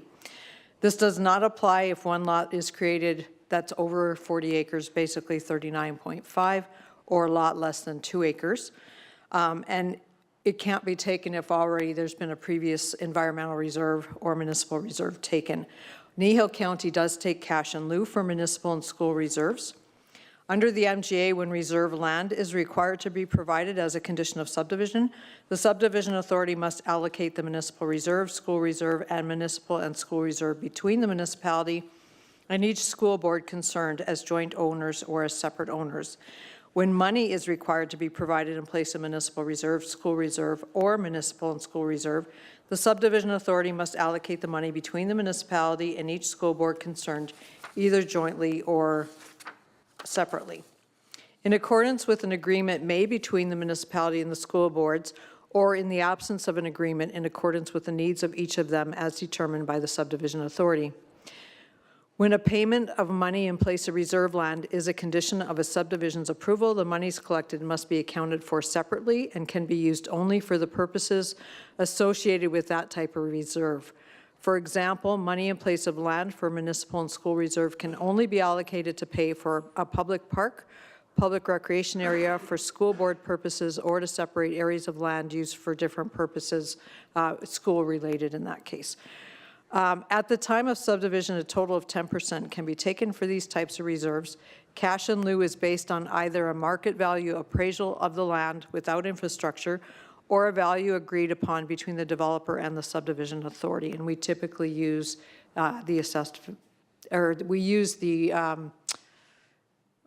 land values, market value that is taken, Alberta Ag tracks all of that, so we typically use that, and it's done based on CLI levels. So we use that for the previous year. Currently, the remaining balance of the grant program, which is what they originally applied under, was $24,650. The balance in the municipal and school reserve is $183,333.38. Council can approve the use of reserve funds if it is consistent with the purposes outlined in the legislation. The proposed use is consistent with the permitted use of that funding under Section 671(4) of the Municipal Government Act. Again, there's no implications to staff. Reserve funding carries over year. It stays in that allocated GL.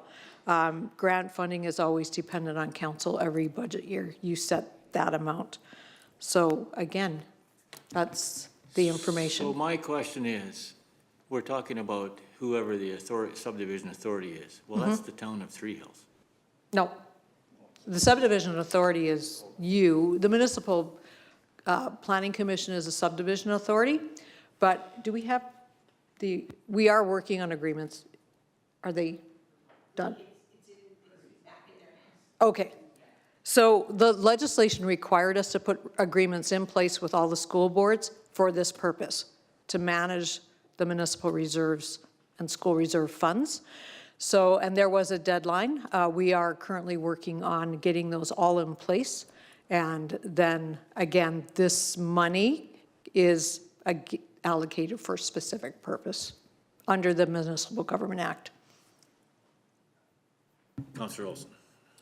Yeah, I think there's some discussion here that it's prairie land, whatever else, but this is under the Golden Hills School Board. Correct. Umbrella. It's not. This is because we collect the taxes, we're involved in this crap. That's the bottom line. Yeah. It's based on subdivisions. So because we have subdivisions in the rural area, we collect that cash in lieu. It's money that I don't know if we've used it for a very long time. We could use it on a playground as well. But it falls under Golden Hills. We have 2 school divisions that we fall under that we need agreements with. And so it is money that would fall under the school division. But that's where it's assessed from, is the Yep, school correct. division. Correct. Yeah, Golden Hills and what's the other? Catholic. Okay, yeah. So it's not what you guys were thinking. Councillor Cunningham. If I wasn't confused now, I certainly before I am now. Wow, that's a lot. So can you clarify for me, like it says the MSR can only be allocated to pay for a public park or public recreation area. Does the MGA state if it's allowed that these funds can be used for parks within the schools within? It is specific to school reserves. So because we take municipal and school reserves, those agreements, that money is in accordance with the agreement if we have one. If we don't have one, it's in accordance with the needs of the schools. So yes, absolutely, it can be used for the schools. And that is the purpose of taking that municipal and school reserve. So when there's first parcel outs, we don't take that municipal reserve, but when there's a second parcel out, we take that municipal reserve on that second or more parcels. If a property, for example, if they're a country residential development and they have 5 parcels, we would take municipal reserves on 4 out of those 5. And it's based on undeveloped market value of the land. 10% of that comes back as cash to the municipality specific for that municipal and school reserve. And it sits in that GL until somebody needs it for one of these particular projects. So we just don't get applications or use it very often, and I don't know when the last time was. We did poll historically just to see what we could find in more recent history, and I think some had, oh no, that came out of a park reserve. So yeah, I don't know when we have used it for quite a while. So just to take it to where we're at right now with Prairie requesting the money, just dumb it down for me. So is this money then, would that be available for us to allocate to this? Correct. Thank you, Yes. okay. Yes, so it can come, you can do it out of your grant. Like if you look at your options, They applied under that grant, but if you want to protect that grant funding for something else, you can take it out of the municipal reserves. So this is municipal and school reserves, and this is, Are we obligated to do that? there is because of the agreement, so this is what this money is taken for. So it does have to get used somehow, that way. There's only one taxpayer. Yeah, okay. CEO Cochran? Through the reef to all of council. So this is fairly typical in municipalities. And at RVC, when I was there, we had a significant number of applications coming in for municipal school reserve, and we did keep that money for them to support building diamonds or improving playgrounds, fields. They even did a beach volleyball one year with some of those application funds. So it is set aside for the schools for a reason, so that they can have funding to support that community support. We just haven't used it much here. Councillor Olson first, and then Councillor Woodstock. Councillor Olson.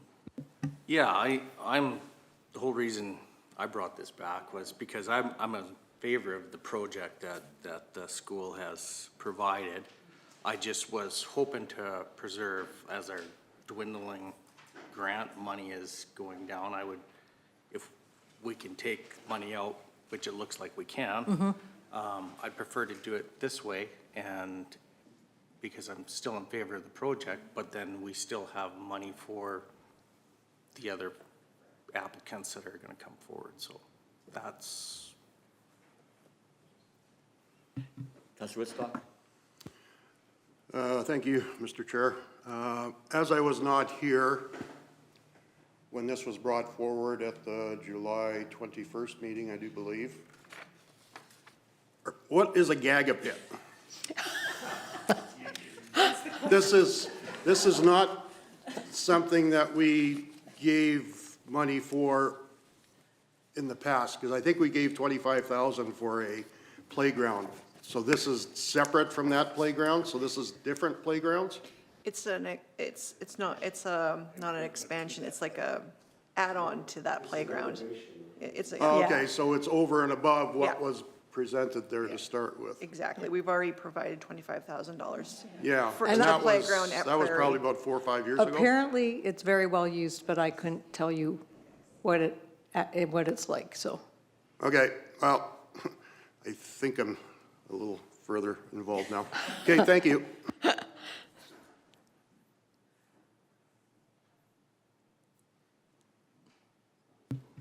Any other discussion? Oh, yeah, here we go. Councillor Olson. Yeah, no, based on that, I think I'll just make the motion. Council approve the funding amount requested from municipal and school reserves for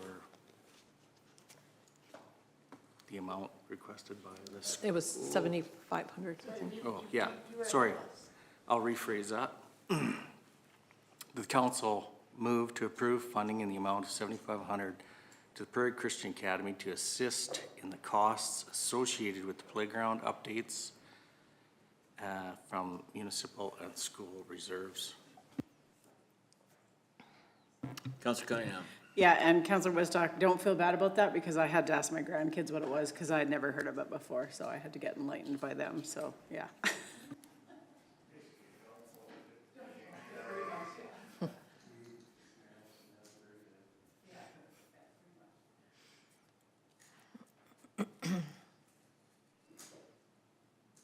Well, there's no sense in me saying anything.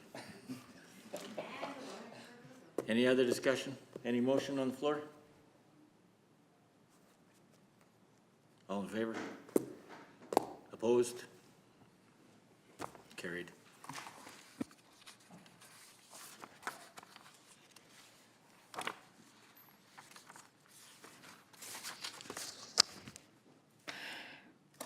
Shoot. 5.4. Okay, this one might be a bit, I don't know. Let's take a 5-minute break before we, is that okay, Barb? Yep. Okay. Perfect, because I'm. Five.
Okay, I already checked it off.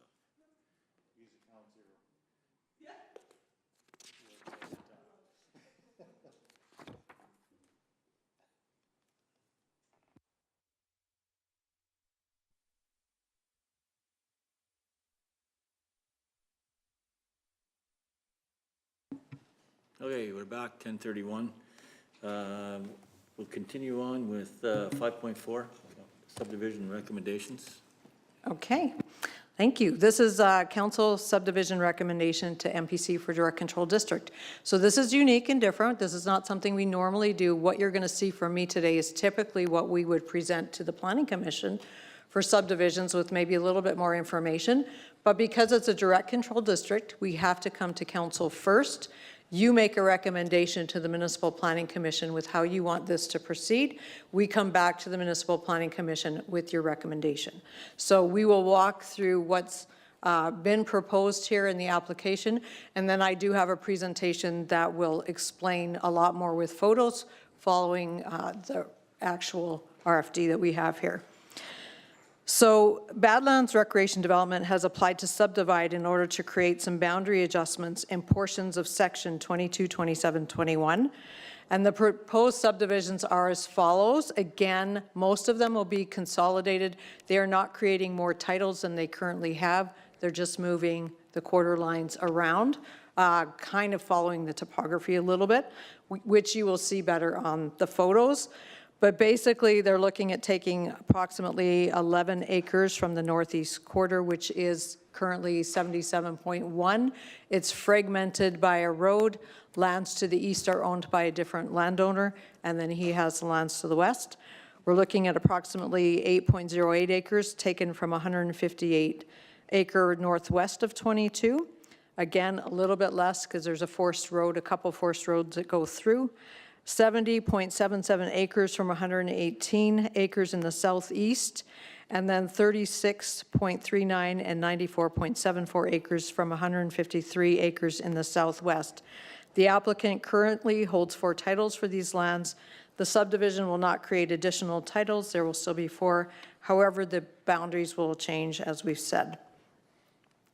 The subject parcel is contained within Bylaw 1597, the Badlands Motorsport Resort Area Structure Plan, which was approved June 25th, 2013.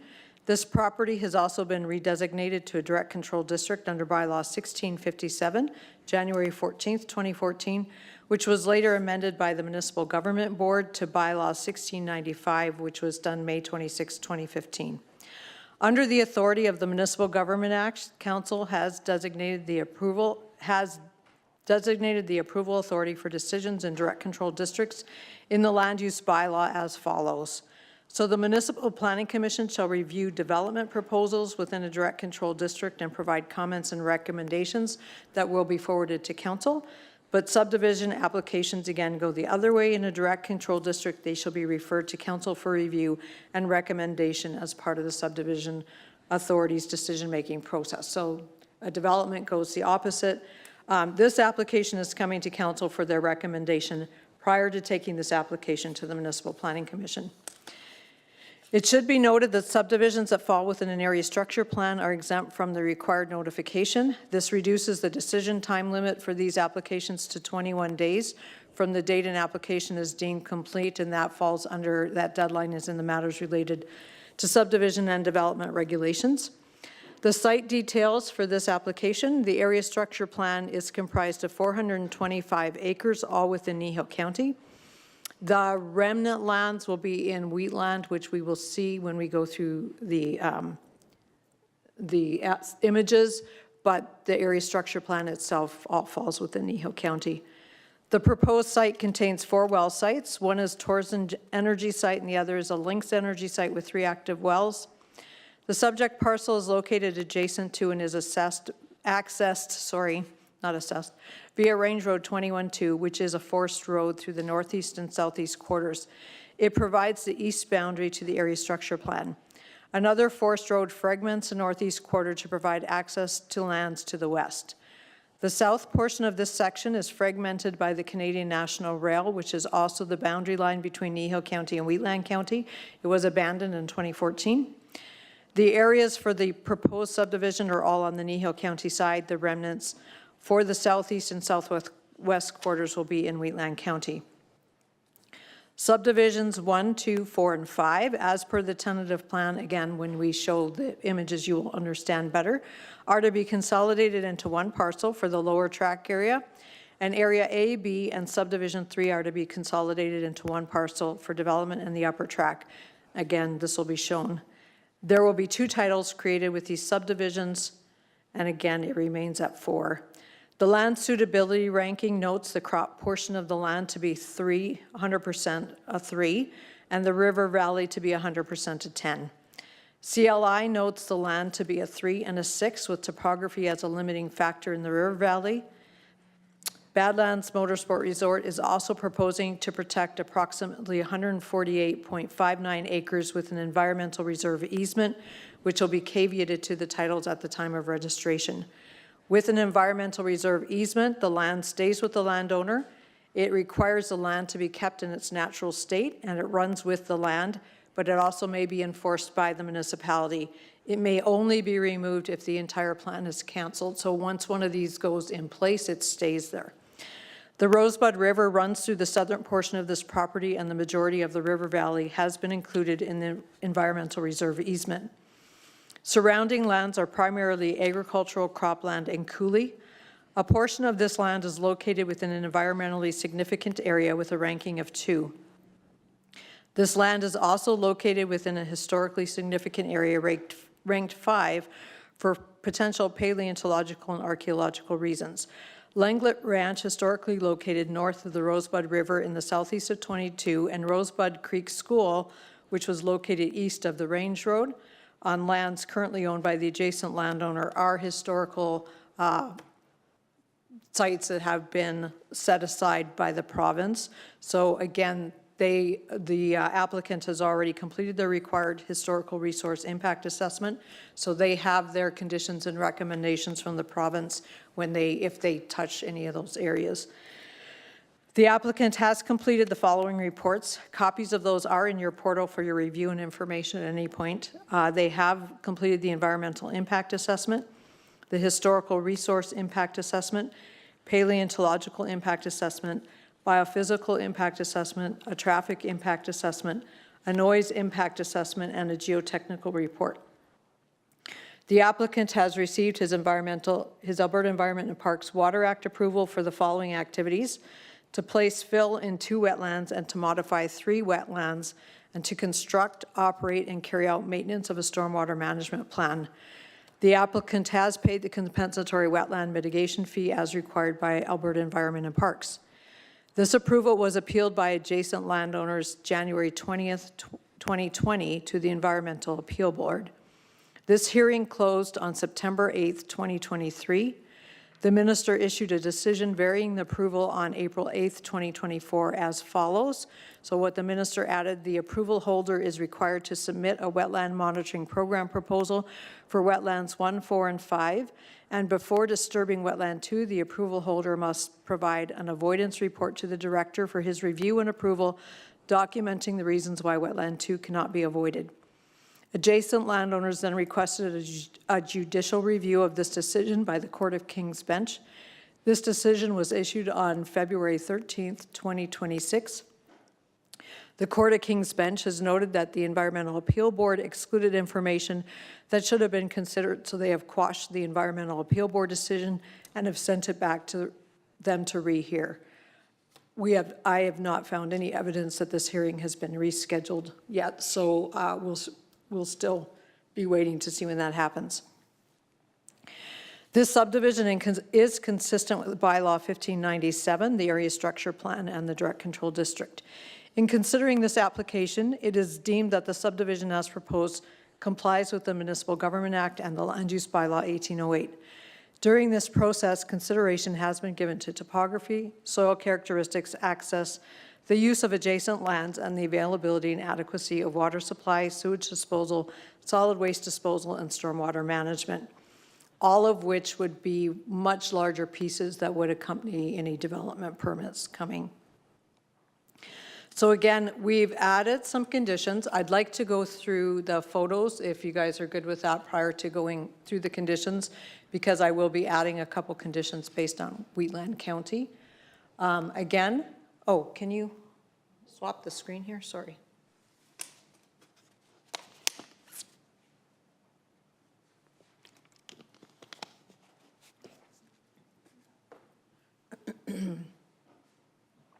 Okay, so again, we are talking about section 22, 27, 21, so the very south end of our county. And when we are talking about these applications, so you are seeing them numbered on the screen here. So what we are looking at is the lands that are numbered 1, 2, 4, and 5 will all become one title. Lands that are A, B, and 3 will all become another title. What you see in that photo there too is the rail line that's fragments, and what's south of that rail line sits in Wheatland County. So again, and then there is a forest road, there's 2 forest roads, 21, one that comes down the side, and then the forest road that's gray that goes through the top of the northeast quarter there, goes through A and a little bit of B, and then it runs along the north edge of that quarter, and that's the access to the west. So again, that's what they're looking at doing. This just gives you an idea of the lay of the land, and we've got the oil and gas wells turned on here. So this is the Torsen, and then this is the Lynx Energy. There's 3 wells here. This is the access road in, and then this one here is the forest road that goes across to lands to the rest. What I wanted to highlight on this photo here is the lands that they are designated environmental reserve easement. So anything that you see with dotted areas, and as you can see, it aligns fairly well with the topographical area on the west, or on the left side on that photo. So again, this is just to show you, this is Wheatland County on this end and CN Rail. And again, that 1, 2, 4, 5 would be consolidated, and A, B, and 3 would be consolidated. So what you see on the right is actually where the proposed title line would be. What's the reasoning for this? Because they're just wanting to split out the areas of their proposed development. So the one area, the 1, 2, 4, and 5 is lands that would become part of the lower track area. A, B, and 3 would be lands that are a lot of the upper track and the other development that they're proposing in there. So again, this is the environmentally significant area. So what you're seeing highlighted in the green on the left-hand side is the environmentally significant area.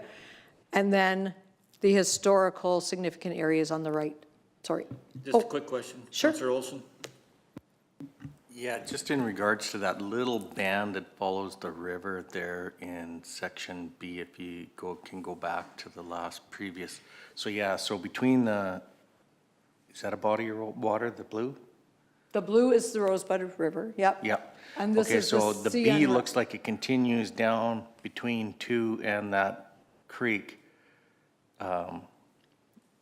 So it says B, why does it continue? This line is road.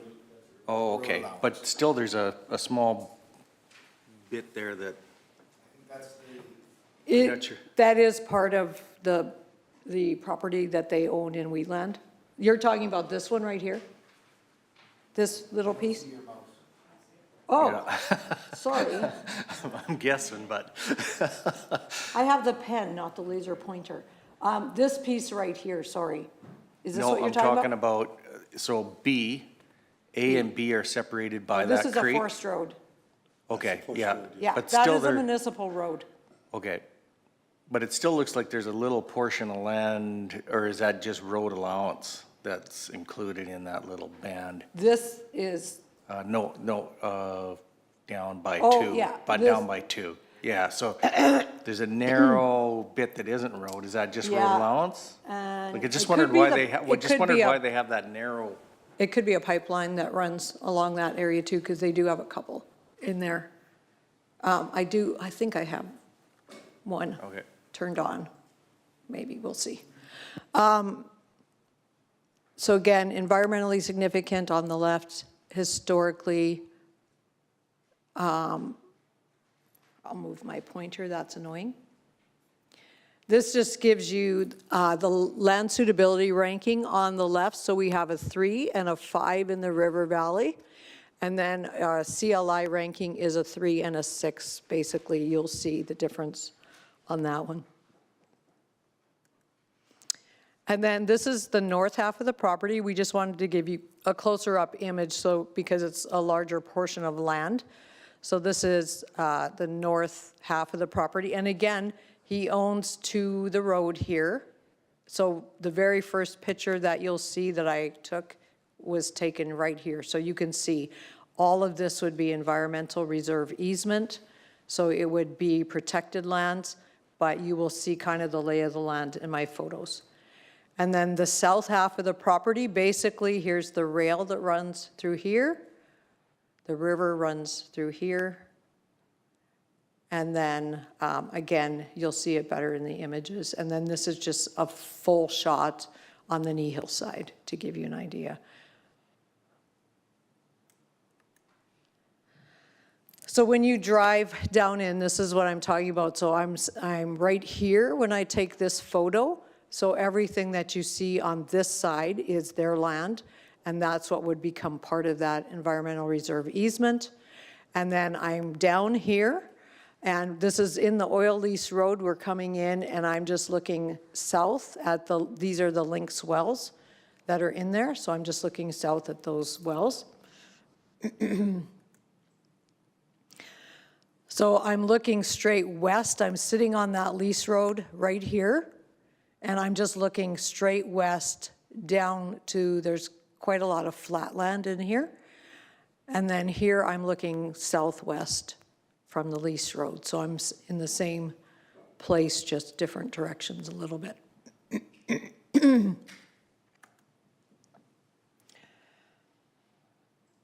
I've just moved farther down the lease road and I'm just looking straight west. So these are some of the wetlands that they are talking about that they're looking to modify are around this butte, which you'll see a little bit better. So this is where the wetlands technically are. They have been farmed. They're haying in there. Adjacent landowners haying.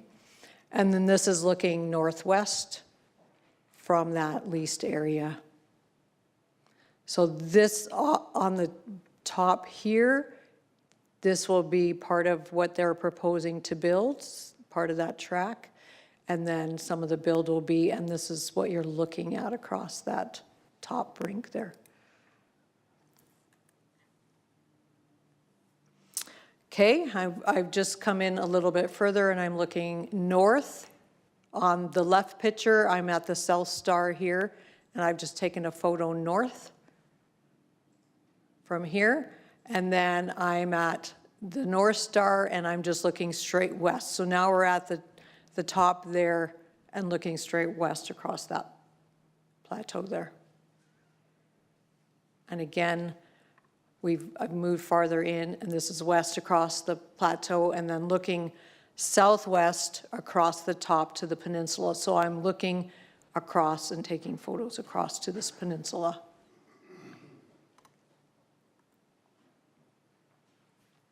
And here's where you're seeing the difference in where they want the titles. So you're looking south from the top, and this plateau that's in here would become part of that other title. So they're basically running it along the title line, along the topography here, including this area. And then I'm looking west from that same spot. So you see the edge of that plateau and then all the flat down in here. There's no development proposed for the flat except for this, the lower track area, which would be largely from this plateau and around this plateau. And again, all those documents are in your portal for you guys to look at if you so desire. Okay, and then we've just gone back out to a little bit of that forest road. We're taking photos of the environmental reserve lands. So this is basically looking across that northeast portion.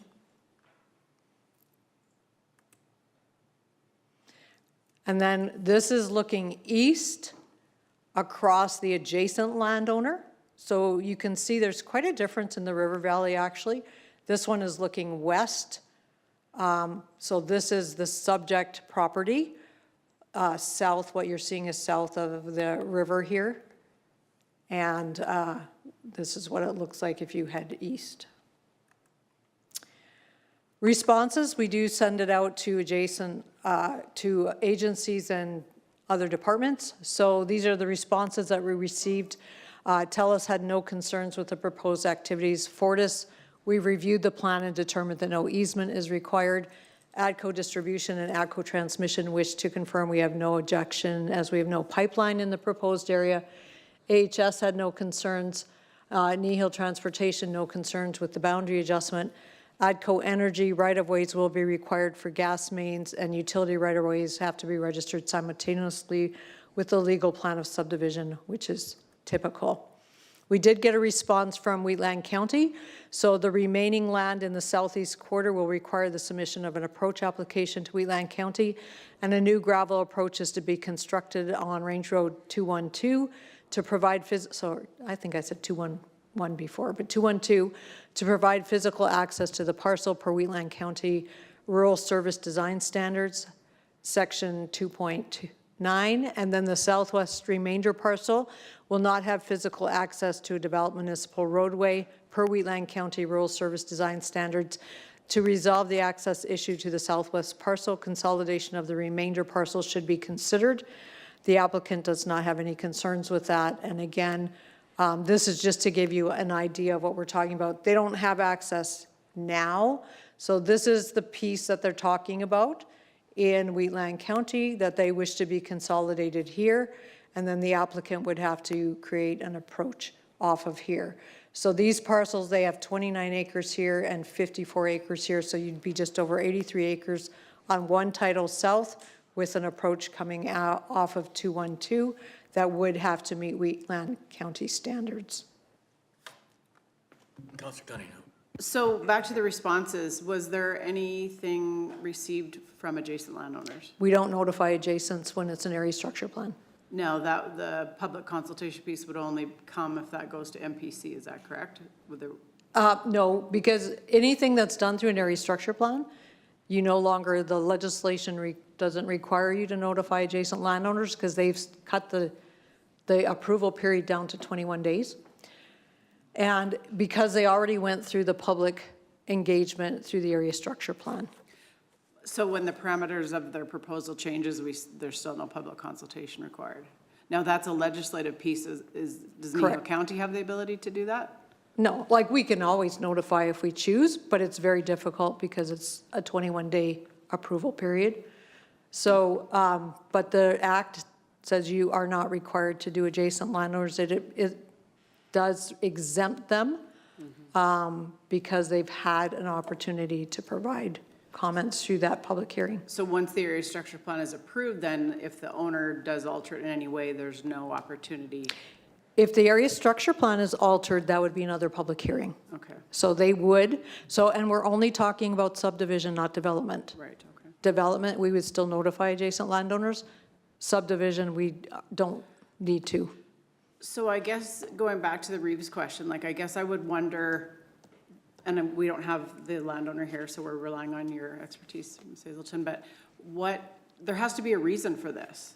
And I guess I'm just not understanding what the reasoning is behind wanting to do this. The reason is they're wanting to split the property in a way that makes sense based on what they're proposing development-wise.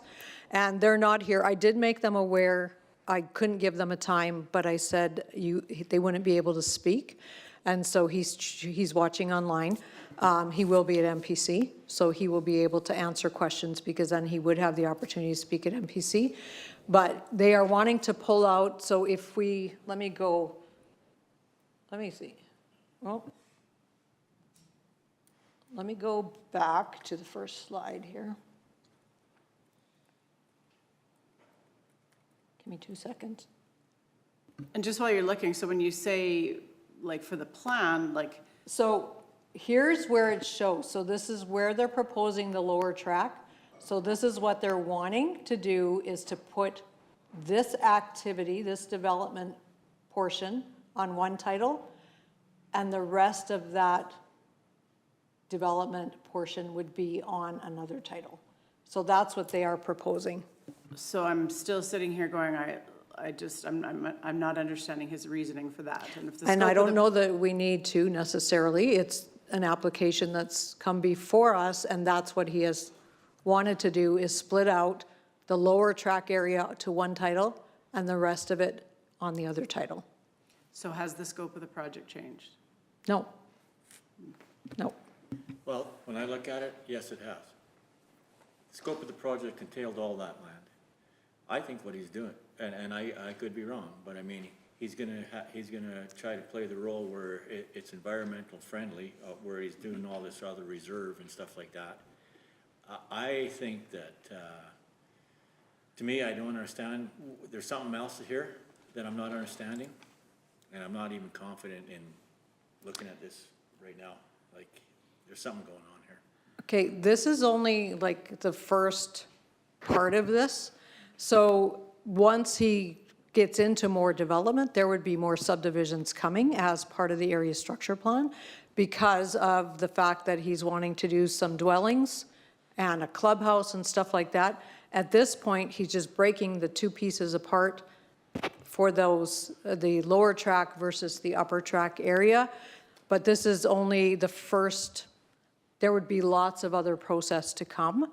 So the area structure plan did approve the scope of this project, the way this sits, and subdivision is going to be part of that. This does not in any way give him any development permits. That would be another process that he would have to come through. But this is basically some title changes. Councillor Olson. Yeah, based on the information we have, the area structure plan does not change. The ownership does not change. It's just a restructuring of the boundaries within. Correct. So any new development though would come back to. Correct. So with a development permit, there's no permitted uses in their direct control district. So with a development permit, it would come to MPC first to make a recommendation to council, and council would be the authority on the development. They would be the development authority for anything in the direct control district. And once he starts to apply for development, there's a lot of other pieces that would happen simultaneously with that. Water, for example, the stormwater management, waste management, all those pieces would become part of the specific development permits. So we're just looking at titles here. It's basically moving that boundary. It's when he comes in the door with the development permit that all those other pieces would have to be submitted. So they have to somehow find water, emergency. All of that is in the concept plans, and that's what's sitting on that table back there. If anybody wants hard copies, we can certainly get them for you, but they are sitting in your portal. But they had contemplated and done all those reports in order to get the area structure plan approved. Right now, he's not changing really too much because he has the area structure plan and he has ownership. Yeah. So, And but the yeah, he uses still- are he- already. He still hasn't gone to the development process yet. with Correct. Some of this. So I'm not sure why he didn't do these subdivisions to begin with, but I don't see it really is going to affect anything, and we can decide through MPC on the development. I'm going to go back to, It's the way I see it, but. and I will go back, I will read through the conditions. Councillor Anderson, did you have questions? Yeah, I do. Why are we spending time and energy on a development that is still coming forward through the courts? They've held it up. They found that this guy's analysis of the impact was not adequate. It wasn't. And we're still considered catering to his needs. I really have a problem with that. You know, it's still before the courts. Why are we spending time and our energy on this? Right now, it's been kicked back to the Environmental Appeal Board.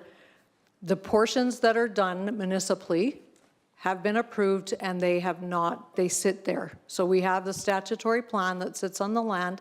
The applicant has the opportunity to submit an application. We're putting him through the process. That part is separate. That's a Water Act approval. If the Water Act approval gets revoked by the Environmental Appeal Board, that doesn't stop what he's already gotten from the municipality. It might mean he has to submit something different to Alberta Environment on the Water Act side, or he may not be able to modify those wetlands. That will be a conversation. We don't get involved in that anyway. That's an Alberta Environment decision that gets made. Correct me if I'm wrong. Part of that inquiry that went to the courts also listed endangered species. His little environmental protected areas out of the scope of the endangered species. That's part of that court injunction. I read it, you read it, everybody read it. That's part of the problem. Yeah, he's got an environmental A for putting a little area where the coulee is, but he hasn't addressed any of the environmental sensitive stuff. That will be a decision of Alberta Environment. Yeah. Yeah, why we're going forward with anything to deal with this stuff till these matters are dealt with the courts, I don't see any point to. And if I can just comment from a developer perspective, the courts, he's been in that hearing since 2020. So that is 6 years that have been tied up through those processes. And so they're just wanting to move a bit forward in that. And that's basically the only comment I can make there. Councillor Cunningham. So I guess I'd defer to administration if this needs to be a closed session conversation, but I'm just wondering if by altering this in any way, we've just discussed that there is some court proceedings still happening, it sounds like since 2020. If we alter this, are we putting Kneehill County in any legal bad spot? This is just a subdivision, so no. The appeal. I'm not a lawyer, so I can't, like, I personally Yeah. can't answer that.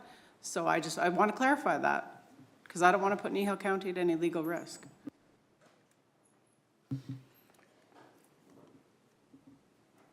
Councillor Olson. I'm going to go back to that little narrow band. That's the one thing I don't like because I hate stupid little, excuse me. Which for one? saying, I'm going to go backwards here. in area B. Okay, let me go back.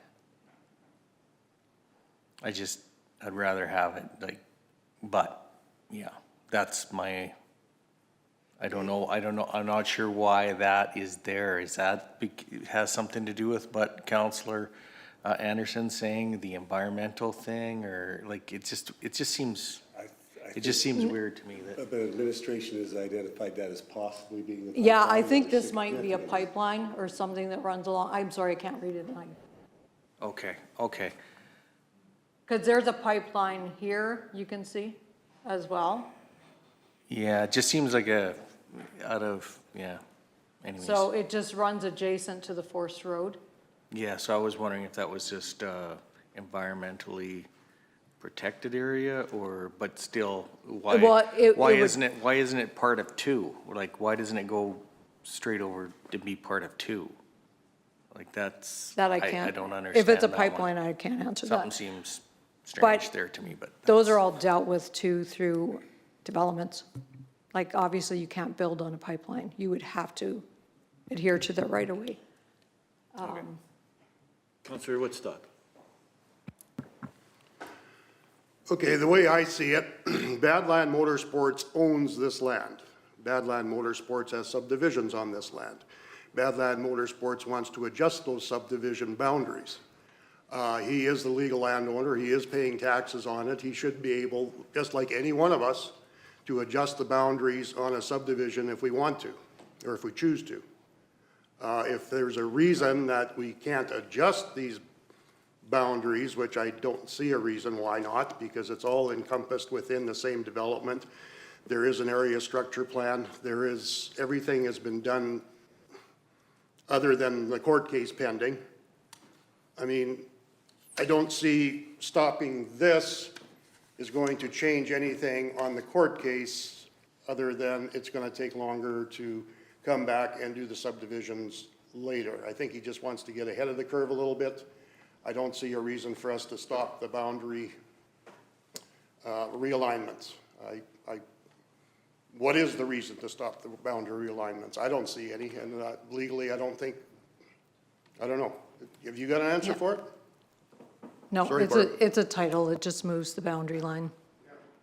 But how it's presented, the way I see it being presented is the boundary lines are protecting the environmental sensitive areas. And that's the problem that he's got. So now this could be Oh, a okay. game played. Maybe I can help, because now I think, okay, so what you're seeing, this line here would become one title.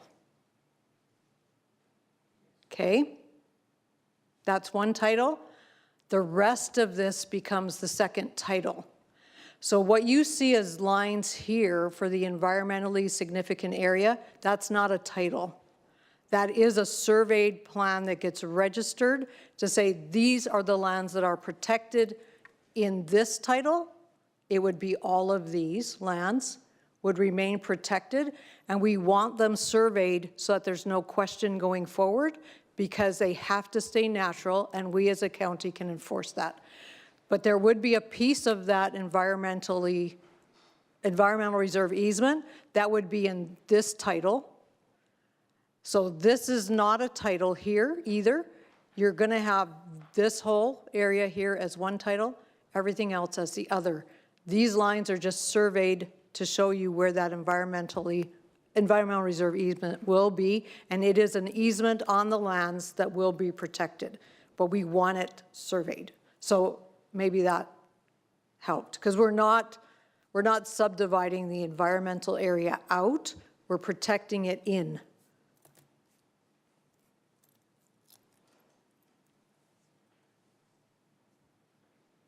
So who asked to have those protected? Kneehill County? No, they actually did it. Who did? The applicant. Right. Yeah. When was it done? This is their survey plan that they submitted as a part of their application. This was done back in 2016.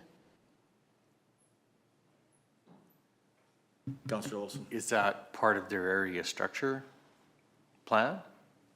They do contemplate that in part of their environmental impact assessment. So that is part of these pieces that are all related. So, Okay. but this is what the developer is choosing. If the subdivision goes forward and gets registered, this becomes an actual easement on the property that they have to protect that natural area.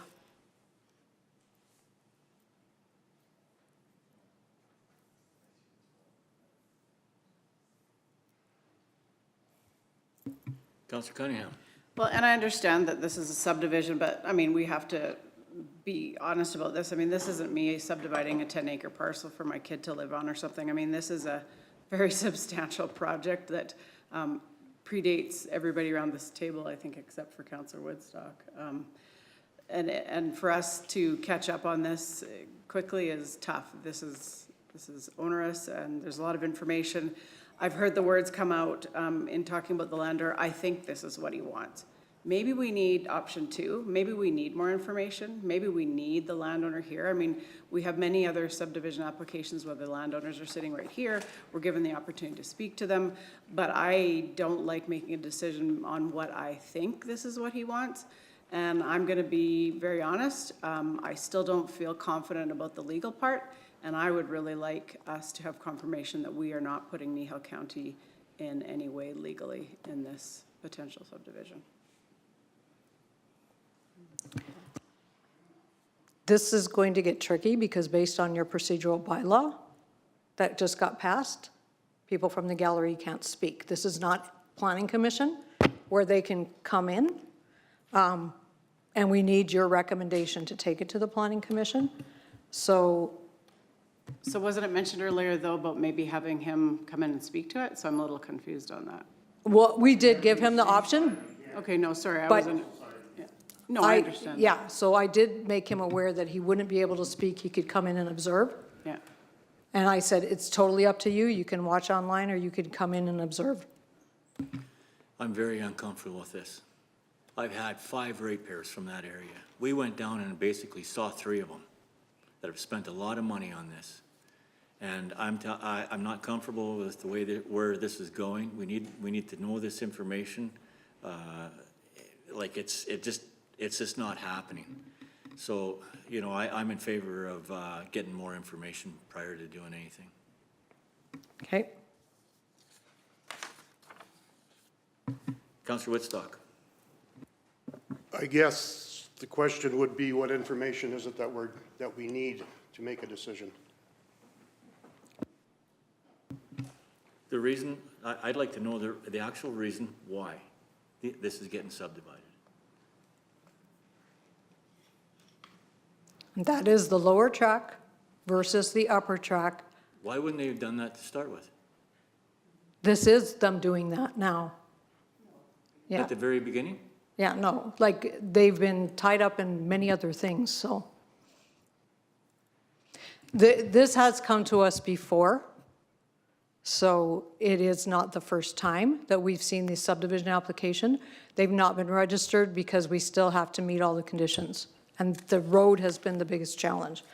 Maybe if I go through the conditions that are in that the RFD, would you like me to go through those? Councillor Cunningham. Just to clarify what you just said, you said this has come to us before. So Yes. what happened in the past on that? They were approved, So there's been subdivisions? and we had a development agreement that he was not able to get the road completed. Okay. And so they've had to come back. And there were extensions granted. So this is not the first time it's come to council. This is not the first time there's been subdivisions on this. Yeah, but it's never been registered. The most recent was 2020, I believe. Okay. And when can we expect a development permit to come forward for this project? That is tied to the road So coming when can in. we expect a resolution on the road? And that's left in his, So that's information we don't have. no. He's done a lot of the engineering for the road, so we've got pieces of that. So we've got that engineering, but they have to have funds to develop the road all the way from Highway 9 down, and that's what they're working on. So we could be looking 2 years, 5 years, 10 years, 15. We did, like, with that, yeah, I just don't know. Councillor Olson first and then Councillor Penner. So if I'm getting things correct, he had problems covering the conditions of the road before, and that's why these subdivisions did not go through? Correct. So what has changed now if the road issue has not been resolved yet? So are those conditions still not met, or have they been met? No, they're not met. So then why are we, Because it's a condition of subdivision, so they have to meet them before we will endorse the subdivision. So he has to enter into a development agreement to do all of this work. And we have to have a mechanism to attach that development agreement to. It either has to be a subdivision or a development permit. So the subdivision is a mechanism to attach that development agreement to get him where he can do the road. But it has been challenging. They do have investors, but it's been very challenging to get money for an asset that you're not going to own. but what I'm saying It is stays as a municipal road. what I'm saying is nothing's changed from the last time this was proposed, these subdivisions were Correct. proposed. Okay. Yeah. Councillor Penner. So I guess that's the question to clarify. Those previous applications basically timed out. He ran out of time, Correct. so now he's reapplying for the same subdivision to give him a start at that new time period. Correct.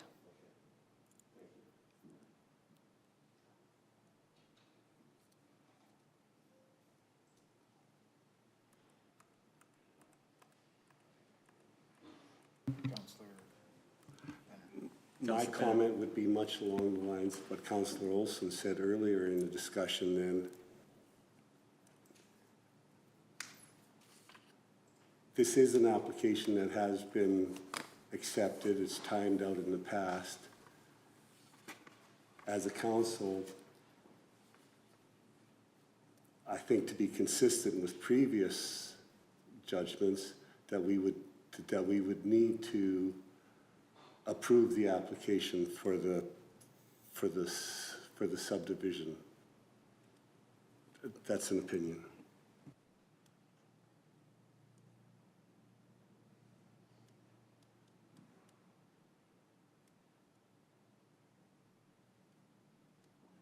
Councilor Cunningham. Yeah, I'm just, I hate to repeat myself, but I know we had Saddle Up Estates here not long ago, and that was my same comment, that I felt we were getting in the middle of a legal battle. And until I can have assurance that this will, from our legal representation, that this will not affect Kneehill County in any way, I'm not in favor of this. Until, maybe, and that's whether that's to receive more information or whatever council wishes, but that's where I'm at.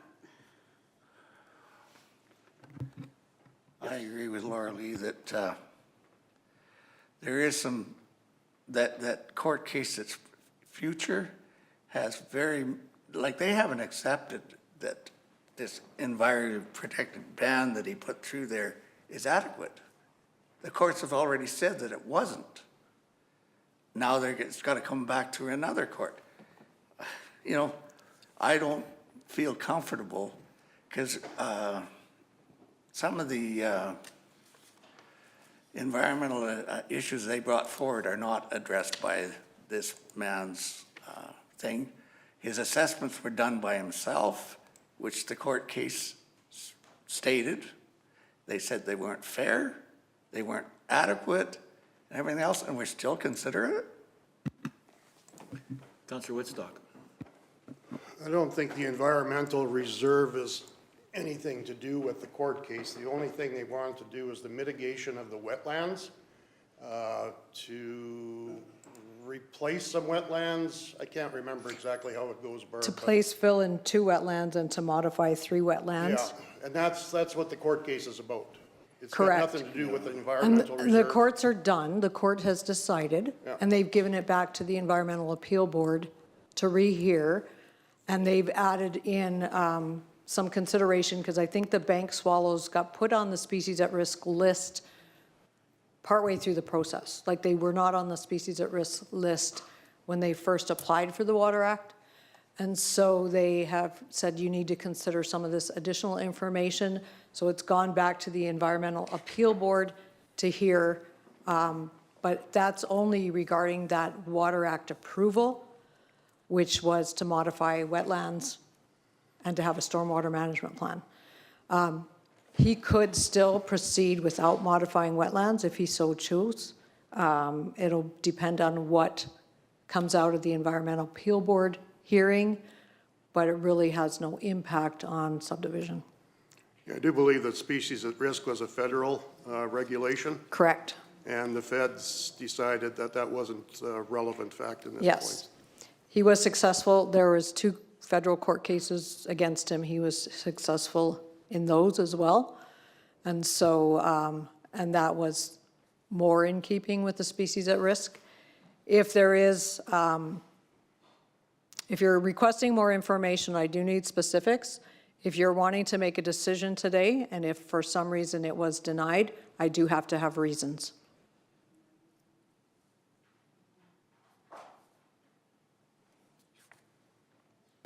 Councilor Olson. Yeah, I mean, regardless of my personal feelings on the project and whatever else, I don't see that, you know, we're gonna affect much here. Like, the area structure plan is in place still, it stays. It's just borders, the titles are still owned by the same owner.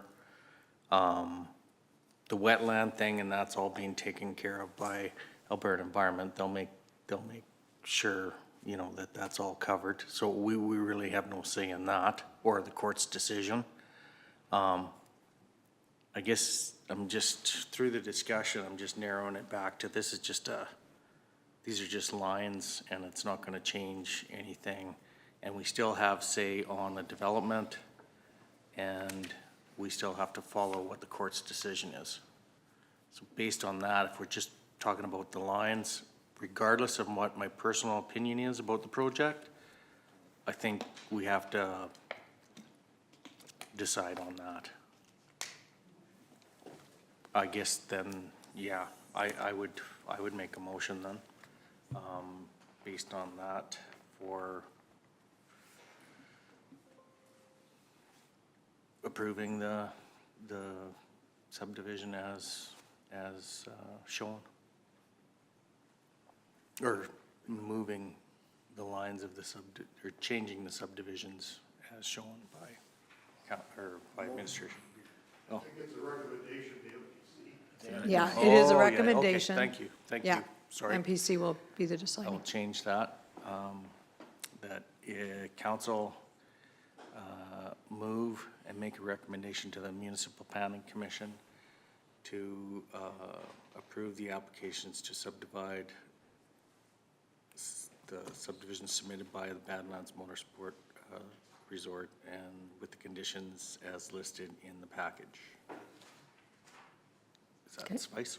Yeah, which I have not read. Do you need me to read them into the record, or Probably should. are you good?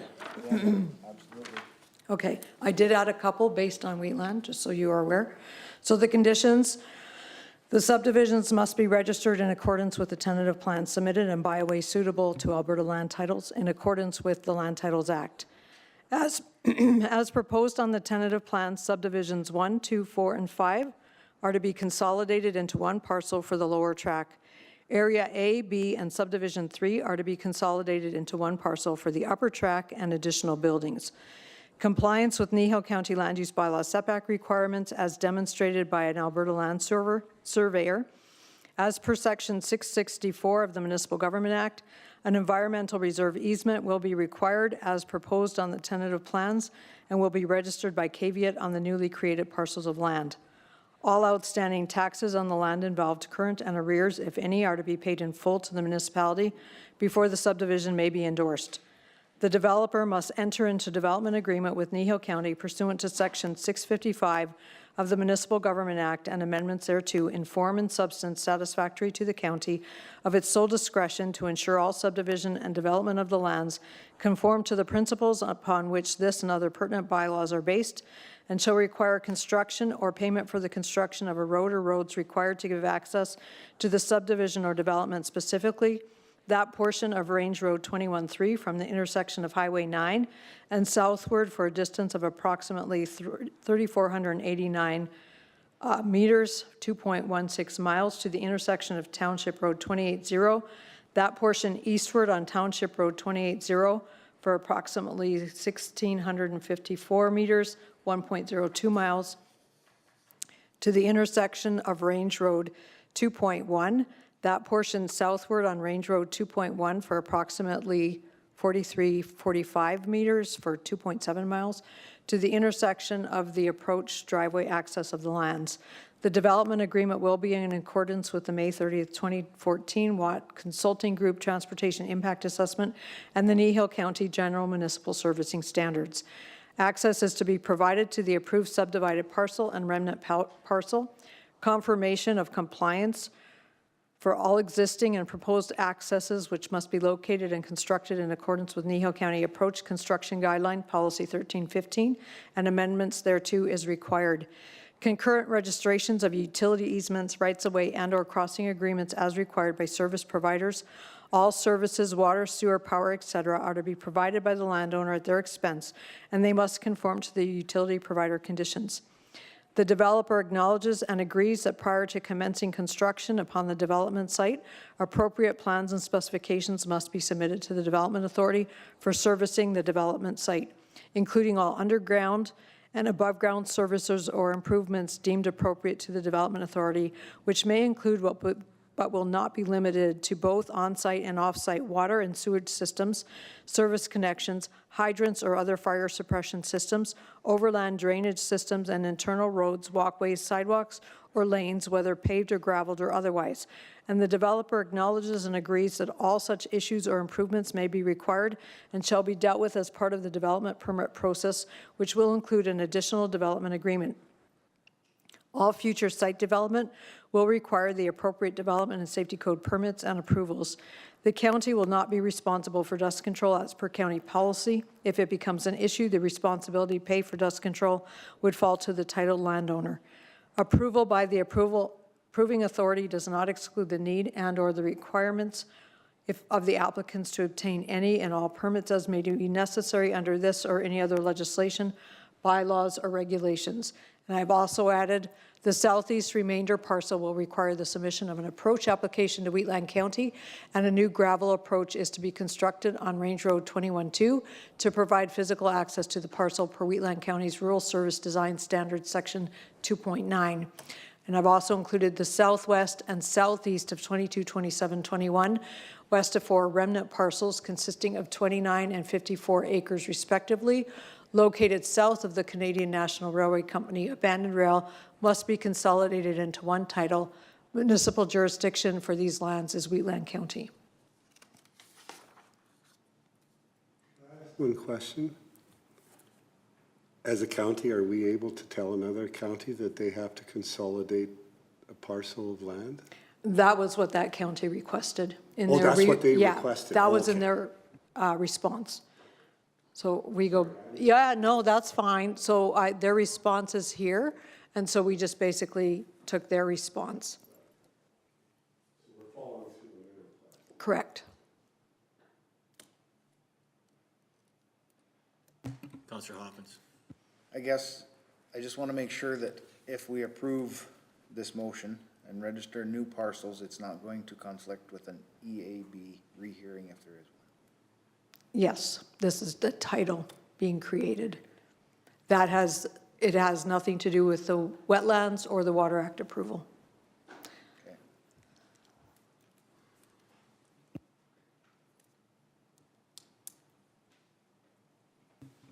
Any other discussion? Councillor Cunningham. So just to clarify, this has come forward to council because of it being a direct controlled district? Correct. That's correct, okay, because this is not normal procedure, right, okay, thanks.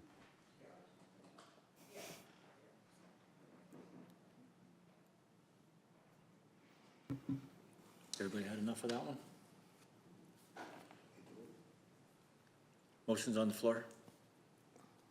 All in favor? Opposed? Motion defeated. Okay, we will need reasons when we go to MPC, just so you're aware. Councillor Cunningham. So I've made it, I think I've said about 4 or 5 times, but I'll reiterate it. There's no personal opinion formed for me. I still don't feel comfortable from a legal standpoint that Kneehill County is protected in this and will not somehow become involved in a legal battle. If I had confirmation from Kneehill County's legal, my opinion could be totally different. But me sitting here today, I cannot make that recommendation with the information I currently have as of right now.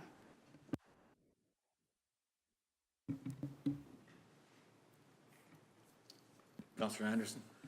I also agree with Councillor Cunningham when the species at risk gets involved in these things.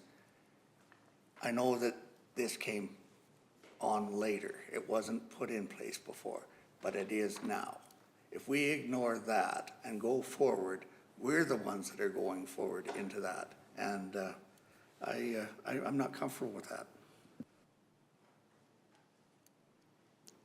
Question. What's that? I just have a question. Yep, go ahead. If we bring the legal opinion back to the Planning Commission, that's sufficient? Yep. Yeah. Okay. Do you need a motion for that? It wouldn't have mattered. You're making a recommendation to Planning Commission? So, Councillor Woodstock.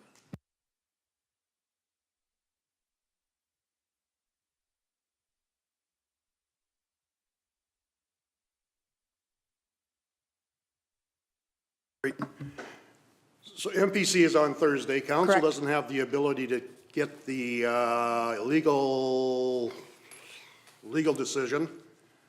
How can it go ahead at MPC level when council has already said no to this? so That's a question. Okay, I'll respond to that. So these, if council makes a recommendation, it goes to the planning commission. If the planning commission upholds what council has said, you're fine. If the planning commission chooses to make a different decision, council is one of the only ones that can appeal that decision. So if they, but since you're the same body sitting at both, it's unlikely that if you change that position, you guys are then going to come back and ask for an appeal of that decision. But that's how that works in this case. Go ahead, Councillor Olson. So based on the recommendations, then if legal rests that this is not an issue, then it's still going to proceed to MPC, or it has to come back to us to allow it to go to MPC. That'll be another decision at another date for at a regular council meeting. So we can take it to the planning commission because you've asked for specific information. We can provide to you at the planning commission because council has made the recommendation right now to deny. The planning commission has asked for specific information. If that information satisfies you, you could approve it at the planning commission because the only appeal option is council to appeal it and the applicant. If you were to appeal your own decision, because now you've got information that you can base your decision on, we could bring it back to another council meeting if you so choose, but you can certainly change your decision at the planning commission because the outcome is council is the appeal, could appeal it. Thank you. I wasn't sure how it could just go directly to Yeah. MPC, but thank you. And appeals on this application, just for information, go to the Land and Property Rights Tribunal.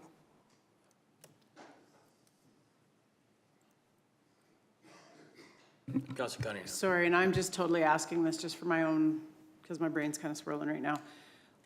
Would it, and no offense to the motion on that was made, but would it have made more or been more prudent to ask for more, to go the motion number 2, which would bring back more information? Would that have saved us perhaps an appeal, or I'm just getting more confused by the moment? Like you guys would be the ones to appeal. So if the planning commission approves it, your recommendation has been to deny it because you want some additional information. Mm-hmm. We provide that additional information and then you then approve it at the planning commission. You are going against council recommendation, but you are the same body sitting in the chairs. So council could decide we're going to appeal the MPC decision, but because you voted on the MPC decision, you're not likely to do that. So. And is it a legislative requirement that because it's direct control, it comes to council first? Or is that just something that is in the MGA? It is a council decision to do direct control, but you have it spelled out in your land use bylaw that way. Okay, but so it comes to council first because the Correct. MGA states that? No, your land use bylaw The does. land use, that's what I'm, okay, thank you. So just going forward, that may be something we look at if that's, yeah.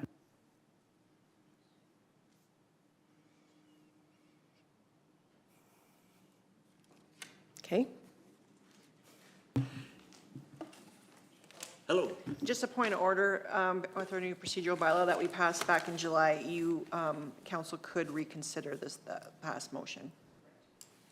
But the person to make that motion would have to be the one on the prevailing side.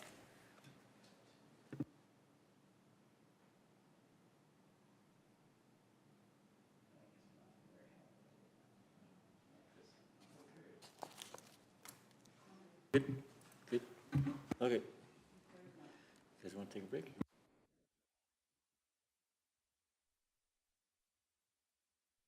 Give them a MPC.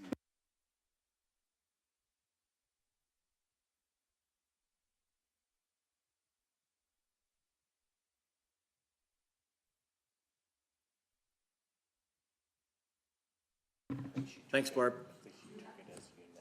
Yeah. Guys, let's take a break. My concern is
Okay, let's go to 6.1.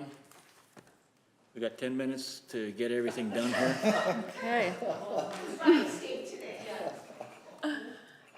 Go ahead. Good morning, Council. I bring to you today a discussion about our ratepayer newsletters.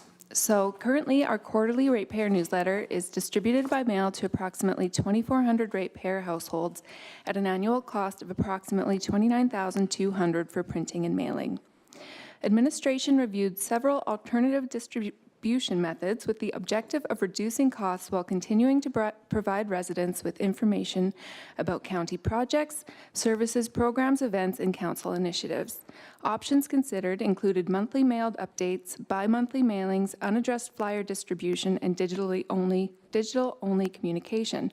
Each option presented trade-offs related to cost, timeliness, equity, or operational capacity.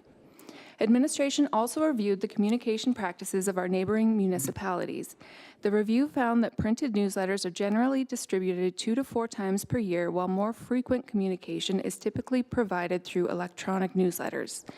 So the MD of Bighorn does a quarterly mailed, Clearwater County does a quarterly, Stettler, and we do a quarterly as well.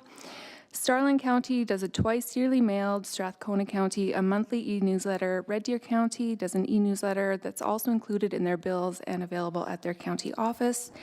And then Wheatland County does every 2 months an e-newsletter, and Rocky View County does one twice a month. So the review indicates that neighboring municipalities generally utilize either less frequent printed newsletters or more frequent electronic communications. So our recommendation today combines these approaches by producing 2 printed editions annually, supplemented by digital distribution via the county website and email subscriptions. Printed copies would also be made available at county facilities and participating local businesses throughout Kneehill County. So under this model, we'd have a spring edition, which would focus on upcoming construction projects, seasonal programs, services, events, and initiatives planned for the year. And our fall edition would provide a review of completed projects, summer highlights, budget information, and upcoming priorities.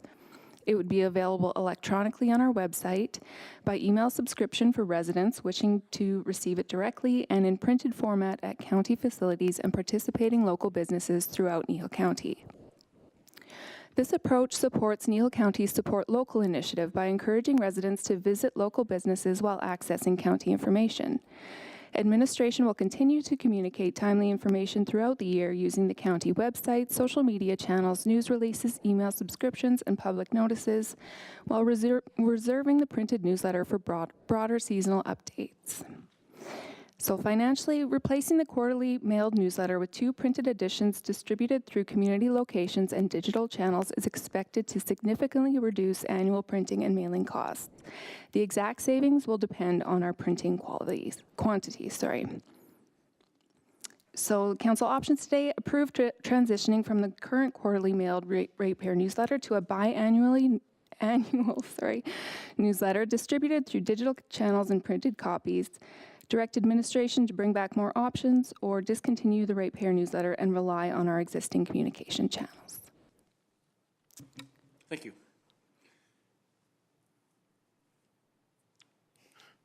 Oh, you want, okay, I can start this. Okay, I'm not in favor of this at all. I haven't been.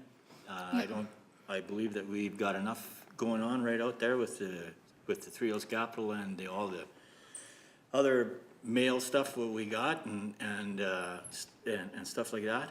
I'm also not in favor of, just because every other county is doing it, we need to do it. That's what got us into trouble for a while here. We follow too many counties. This is Kneehill County. I want to try, it's time to do something by ourselves. That being said, I haven't heard anybody missing this newsletter. Have you? Yeah. Everybody that I've talked to is more than happy with the stuff that was in it's in the Three Hills Capital. If they got it. That's correct, if they got it. There's a thought for discussion. You guys, Councillor Hoppins. Thanks for the presentation. I'm on the other side. I've had a couple people, probably almost a dozen, come up to me and say, I sure would like a newsletter. I miss it. even if it is only once or twice a year. I'm glad this came back. It's been over the summer that these people have come up to me, so I didn't know when this was gonna come back, but I'm glad it did, because there are people asking for it. And for myself, I feel the electronic version, and if they wanna pick one up, that would be great. I wouldn't even mind myself delivering a couple to a couple individuals that I know can't make it down here. I see them on a regular basis anyways, so, I would like to see some sort of newsletter come back. Councillor Olson. Yes, I was one advocating for something less.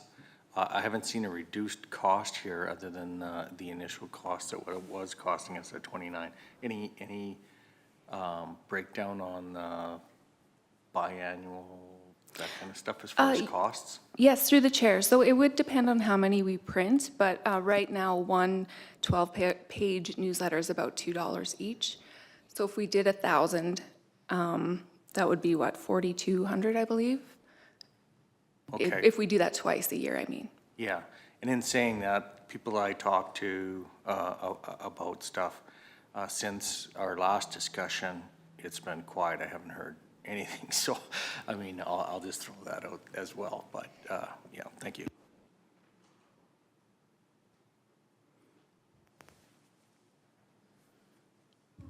Councillor Cunningham. Yeah, so just further to that earlier comment, yeah, I was just curious what the feedback had been, not only on the newsletter, but on the podcast, because that was a substantial change as well. So just wondering if administration,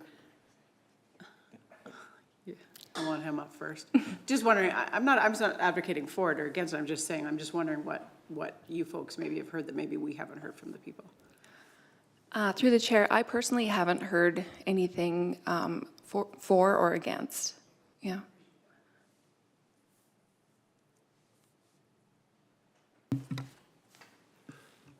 Yeah, I guess my comment would be is I like the idea of the electronic digital newsletter, and if you're printing off copies for those ratepayers that definitely like to have a piece of paper in their hand and it's in those locations, it seems like we've come up with a pretty good compromise that lessens the cost and still hopefully gets the information out to the people that want to get it. So yeah, I'm happy with it. And maybe with that, I'll make the motion. I would make the motion that council approve transitioning from the current quarterly mailed ratepayer newsletter to a biannual newsletter distributed through digital channels and printed copies available at county facilities and participating local businesses throughout Kneehill County. Can I get this as a recorded vote? Okay, any further discussion?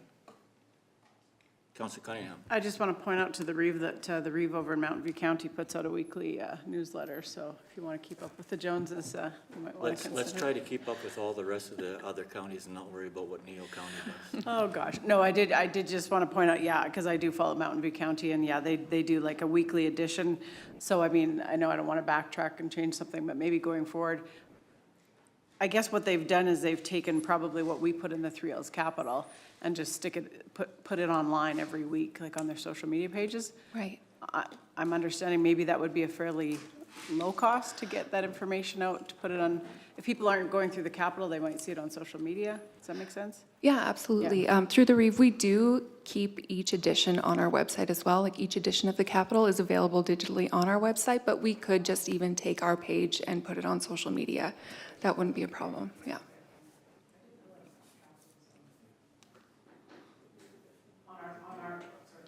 So the 3Ls Capital is available through the Kneehill County? Yeah. Okay, learned something new today, thank you. Any other discussion? Motion's on the floor? All in favor? Opposed? Hold Oh, on. sorry, pardon me, sorry.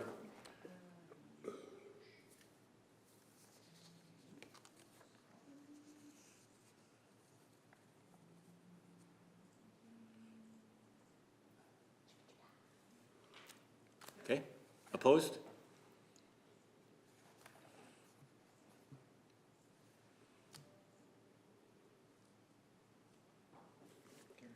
Motion carried. Thanks, Christine. Thank you. I look forward to the next edition of the newsletter. Sorry, Ronnie. You know what I get the most complaints about? We don't communicate enough. I do, I get a lot of those. We don't know what's going on.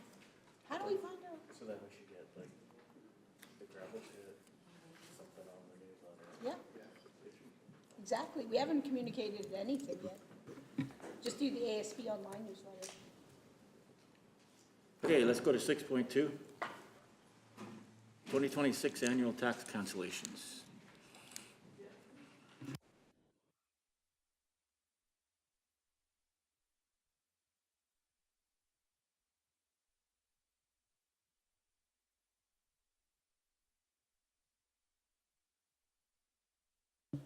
Perfect. Here we are. I got two things for you. The first one is the tax cancellations. So I'll start first here with the industrial account cancellations. Administration is proposing to cancel the 2026 tax levy on municipal tax rolls that have been turned over to the Orphan Well Association. These assets will continue to be assessed annually until they're fully reclaimed. Once the wells are fully reclaimed, the tax rolls will become inactive. In 2025, the county canceled $55,801.67 in tax levies from wells turned over to the Orphan Well Association and or deemed uncollectible. The county then applied for the Provincial Education Requisition Credit, known as the PERC, and received a credit of $3,184.11 for the uncollectible education property tax requisitions. 7 municipal tax rolls were reclaimed. 15 additional tax rolls were added to the Orphan Well Association from Long Run Exploration, and 5 additional tax rolls were added from High Point Oil. Long Run Exploration went into receivership in March of 2025. After attempting to sell their assets, the receiver was discharged in April of 26. At that point, all the remaining wells, facilities, and pipelines were designated as orphans and transferred to the Orphan Well Association. High Point Oil is an Alberta oil and gas company with assets in Kneehill County that fell into tax arrears and ceased viable operations. As a result, our legal team found that recovering the outstanding taxes owed by High Point is very unlikely. Once a well is classified as an orphan, it ceases to be a producing asset owned by a tax-paying entity. This means it no longer is generating revenue, and consequently, no future tax payments will come from it. The total industrial account tax cancellations this year is $405,567.20. For the residential account tax cancellations, the Torrington Post Office signed a lease agreement with the county that applies from May 18th, 2021 through 2026. One condition of the lease is that the county is responsible for the property taxes on this property, and it's brought forward annually to council for cancellation until a new agreement is made. The Golden Hills School Division holds property that is exempt per MGA Section 362, subsection 1. In prior years, they were being taxed, and after a review between administration and assessors, it was determined that this property should be exempt. The amount listed below covers the 24 and 25 levies, as well as any penalties incurred during the review. The total residential account tax cancellations are $1,911.30. And then for the gas co-ops, the tax amounts for the gas co-ops, Harvest Hills and Crossroads, are brought forward annually to council for their consideration to be canceled. These co-ops provide a public benefit, and taxing them can load the costs back onto county ratepayers. The total gas co-op cancellations this year are $3,940.34. For the financial and staffing implications, the total write-offs proposed total $411,418.84. A portion of this amount has already been recognized in prior years as unlikely to be collected, and that total is $281,675.31. This means the 2026 budget will be impacted by $129,743.53, which is over budget by $29,743.53, and that difference will be addressed in future budget updates.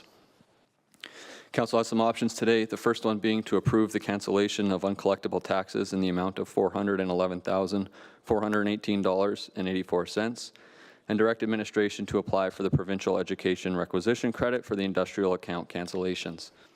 Council can also request additional information. Our recommended motion today is that council approve the cancellation of the $411,418.84 in property taxes related to the rolls listed in this RFD. And additionally, that council requests administration to submit an application under the Provincial Education Requisition Credit Program for the uncollectible education requisition and designated industrial property tax requisition for the rolls listed in this RFD. If council goes with the recommended motions, administration will cancel the levy on the municipal tax rolls listed above, as well as submit an application under the PERC program. That's all I have for this one. Thank you. Councillor Olson? Yeah, I just, I know there's not much we can do here, but I just want to voice my opinion that the province still is not addressing this problem effectively.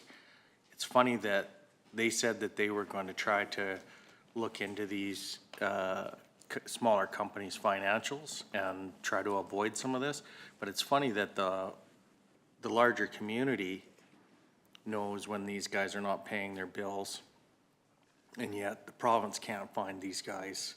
So there needs to be a whistleblower type call-in to the province, I believe, from communities, smaller communities that are affected like ourselves, to be able to say, hey, listen, this company is not paying their bills, look into it, find out what's going on before it's years down the road and it affects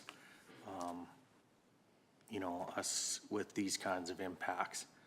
The good thing is we're not impacted as badly as obviously some other municipalities or counties, but still it's a lot of money. So we try to make cuts and we try to be conservative with what we have, and yet we have to deal with this. I just wanted to voice that.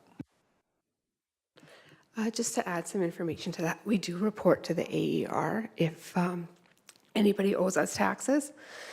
So I think they're changing the process right now this year, but we were reporting on a quarterly basis of anybody that owed us money for the oil field companies. And we have had some success where they are in a parking lot trying to pay their overdue taxes real quick to get their licensing.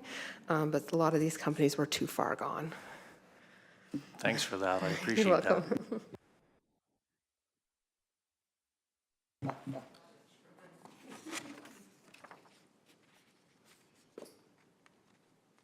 Councillor Cunningham? Yeah, and just further to Councillor, what's your name again, Olson? Comments, yeah, I mean, Jerry's been doing this a lot longer than I have, but for the 5 years that I've been on, I mean, every year at RMA, it just comes up year after year after year, and I think you're 100% right until the province, like you mentioned, Ms. Nyman, like, if they're not paying their taxes, pull their licenses. It's pretty easy. And even when we had that presentation down in Swalwell, my question to them was, if a company owes a municipality taxes, will you still issue them a water license? And they have to, as per the Water Act. So anyways, I think there's a lot of stuff that could be done. But I just want to confirm, just because I know I'll get asked this, and people do ask a lot about this. I know the answer to this, but if we could just publicly share it. Is there any chance with those companies that are listed with the Orphan Well Association, will a municipality ever receive money back from the Orphan Well Association? I know that answer, but before we go and write it off, I just want to make sure the public understands that. It's not likely. If the chance ever did happen, like if they sold off all their assets and there was any money left over, it would come to us. We would have to pay back our PERC and DIRC credit, which isn't very much. But because reclamation costs are so high, they'd say, like, when we ask lawyers and stuff, they say, don't bank on it ever, you know. Councillor Woodstock? I would like to make the motion that council approves the cancellation of $411,000, $418.84 in property taxes related to tax rolls listed in this RFD. And you're lucky you weren't around when Trident went down, because it was a big one. Any other comments prior to the motion? Yeah. Councillor Cunningham, did you want to speak on that? I mean, I just want to say, for 5 years, I mean, every time this comes around, I mean, nobody wants to have to do this, and it's unfortunate, but we really, like they've mentioned, we don't have any other choice, and I think we as a council will continue advocating for this. But yeah, it's a hard one to swallow. $400,000 is a lot of money, right? I mean, that's a lot of quarters of land to make $400,000, so anyhow, Well, yeah. Well, you look at a lot of things around here and we keep spending money foolishly. I mean, it adds up to 400,000 real quick too, so it's something we gotta keep our eye on. There's big costs coming at Oh, us. it's a hard pill Huge to costs. swallow, but I mean, we've said it before, but our staff does an amazing job of collecting everything you possibly can, so thank you for the work you do. Okay, if there's no other discussion? Motion, all in favor? Carried.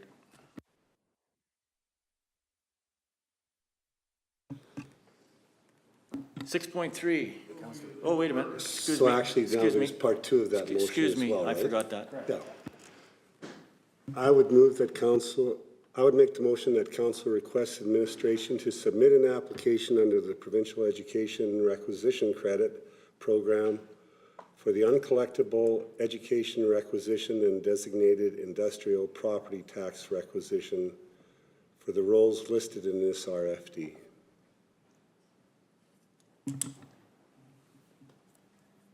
Any thoughts? All in favor of the motion? Carried.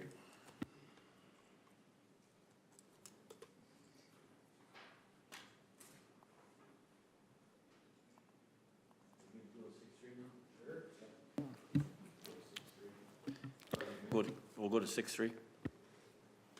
So this will be the public auction and reserve bids. The purpose of this report is to seek council authorization to set the date, time, and location of a public tax sale and to approve the related reserve bids and terms and conditions of sale for properties that remain in tax arrears and are eligible for tax recovery under the Municipal Government Act. The public tax sale is intended to recover outstanding tax arrears, penalties, and costs associated with the tax recovery process. Proceeds from the sale will be applied in accordance with the MGA. Any surplus funds remaining after payment of taxes, penalties, and costs will be handled in accordance with applicable legislation. Failure to proceed with the public tax sale within the legislated timeframe could result in non-compliance with the MGA and delay recovery of outstanding municipal revenues. Authorizing the sale date ensures legislative compliance, transparency, and due process. The details of the proposed public tax sale are for it to be held on October 28th, 2026 at 2 p.m. here in the council chambers.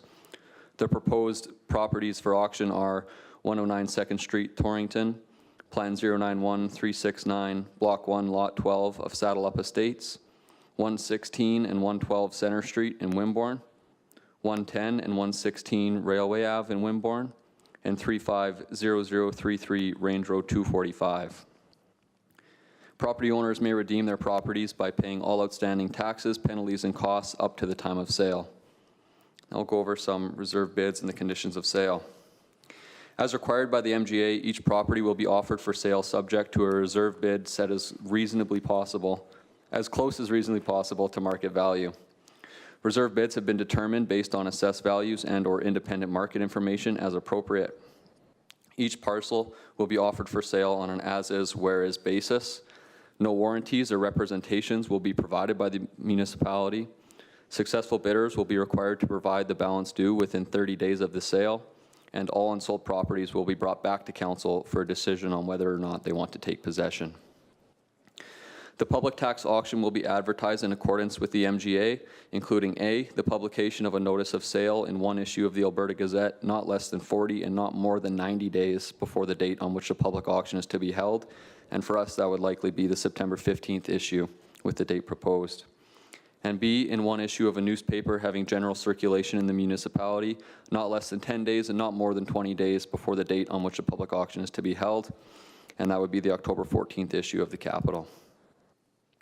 Council's options today are to request additional information, or 2, to proceed with the public tax auction as recommended for October 28th, 2026.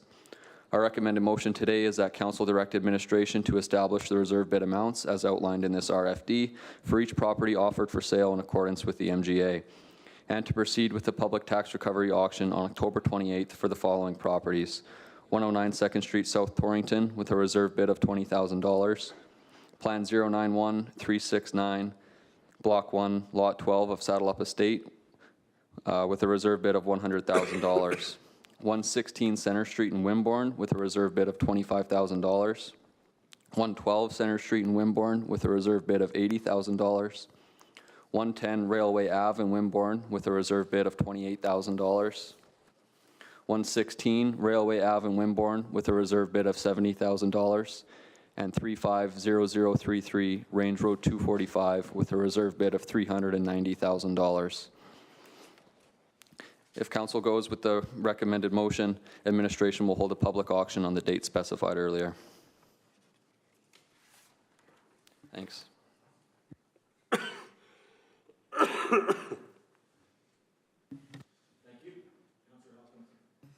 Oh, sorry, I shut my mic off. That's okay. Quick question, the 110 Railway Ave and 116 Railway Ave in Wimborne, is that north or south? I believe there's only just the one address there. There is, according to our council web map, there is a 110 Railway Ave South and a 110 Railway Ave North. Just for clarification, in It says northwest 2633, does that help?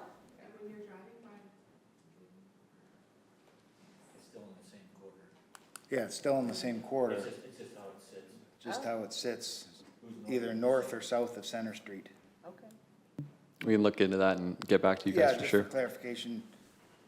So when it does go out to, into the paper, advertise that it's correct. Thank you.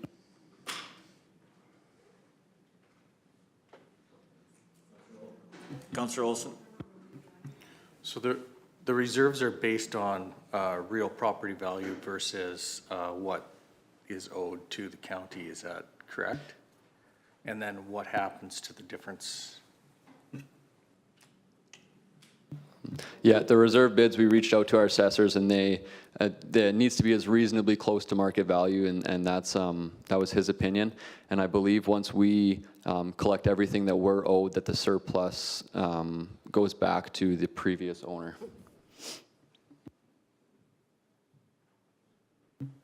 And then if these reserves are not met, is there another auction with lower reserves or what is the process there? Just So basically, if not, they don't buy the properties, we come back to council and see what you would like to do with them.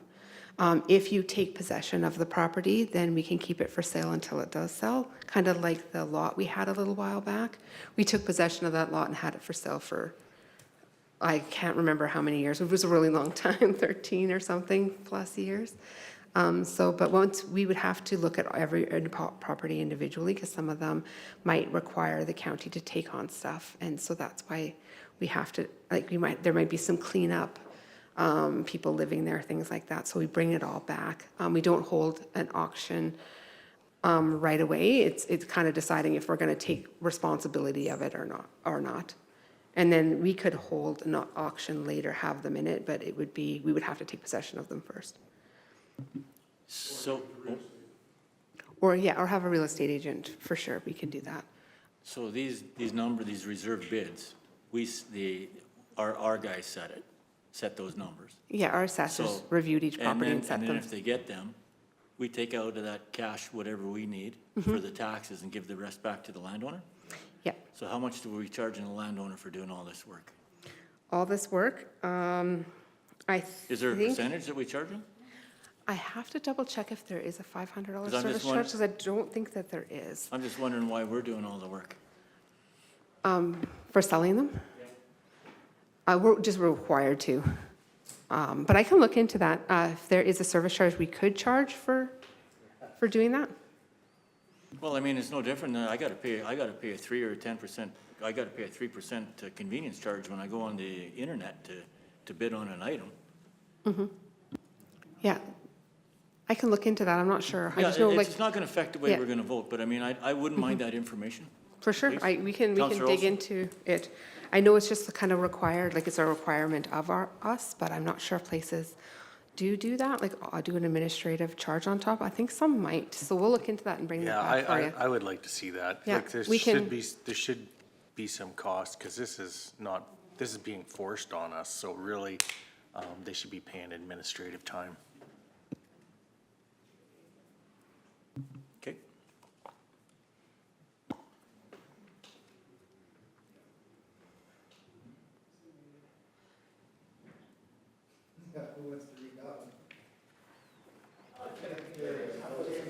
Oh, Councilor Woodstock? I would move the council direct administration to establish the reserve bid amounts as outlined in this request for decision for each property offered for sale in accordance with the Municipal Government Act, and to proceed with the public tax recovery auction on October 28th, 2026, with the following properties as listed in the RFP.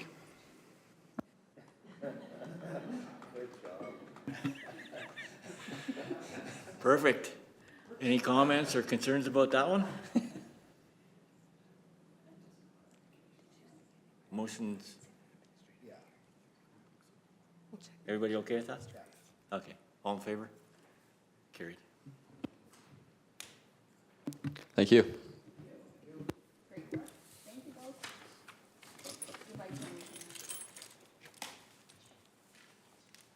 Okay, we're gonna go to 7.1.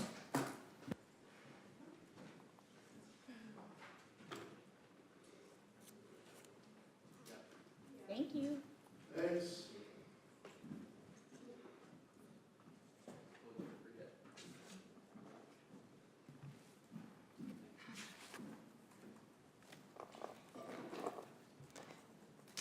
Ready? Are you ready? I'm ready. Okay, Are you? I'm ready. Okay. I'm always ready. All right. So thank you, Mr. Chair and members of council. Administration recently completed a review of the county's bylaw inventory, and it identified several bylaws that are now obsolete, redundant, or outdated. The purpose of Bylaw 1937 is to formally repeal these bylaws and ensure our bylaw inventory remains current, accurate, and aligned with current legislation and operational requirements. The bylaws proposed for repeal are Bylaw 1711, the Agricultural Fieldman Bylaw, which appointed a specific staff member who is no longer employed by Kneehill County. The second bylaw is Bylaw 1879, the Councillor Code of Conduct Bylaw, which was adopted to meet Municipal Government Act requirements. Since the province repealed those requirements through Bill 50, Municipal Code of Conduct bylaws are no longer legally enforceable. Next bylaw, oh my gosh. Make this bigger, is Bylaw 1868. Oh, jeepers. What is happening? Oh. Okay. We're gonna piecemeal this. All right. All right, Bylaw 1868, the FOIP Administrative Bylaw, which was established under the former Freedom of Information and Protection of Privacy Act. Because that legislation has been replaced by the Access to Information Act and the Protection of Privacy Act, the bylaw no longer reflects the current legislative framework. There are no financial or staffing implications associated with the repeal of these bylaws. Council has the following options today: is to pass all three readings of Bylaw 1937, including unanimous consent for third reading. Your second option today is pass first and second reading of Bylaw 1937 and bring third reading forward to a future council meeting. Option 3 is to direct administration to bring back further information, or 4, just receive this report for information. Administration is recommending that council proceed with all three readings of Bylaw 1937, and that concludes my report. I'm happy to answer any questions you might have. Thank you. We'll be happy to give you a question. Everybody's okay with this, or any concerns?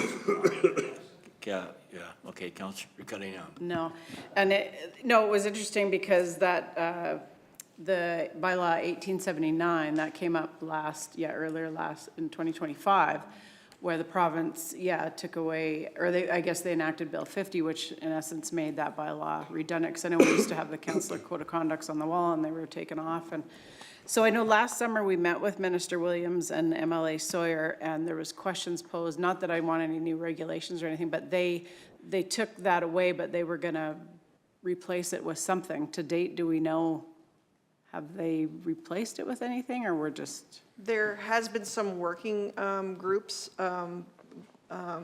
with that, but I don't know where that stands right now. Yeah, no, that's as if we need that. Everybody's okay with that? Any other questions or concerns on the motions?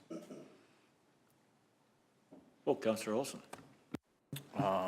If there isn't, then I would make the motion that we would go ahead and provide first and, I think, second reading. Oh, okay. So first reading, repealing bylaw 1937. Repeating bylaw, that being a bylaw for repeat, obsolescence, redundant, and outdated bylaws. It being one of those. Did you want to read that again? I would, absolutely. No, it's fine, it's fine, it's fine. Any other concerns on that one? Motion's on the floor. All in favor? Carried. Councillor Cunningham? I'll move that council provide second reading to bylaw 1937. Everybody's okay? All in favor? Carried. Third reading? Councillor Woodstock? Council provide unanimous consent for third and final reading to bylaw 1937. All in favor? Carried. Councillor Hoppins? I move that council provide third and final reading to bylaw 1937. All in favor? Carried.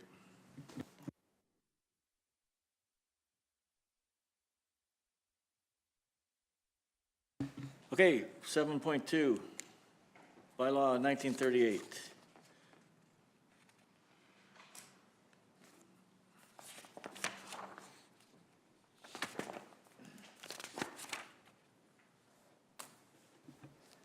That's me again.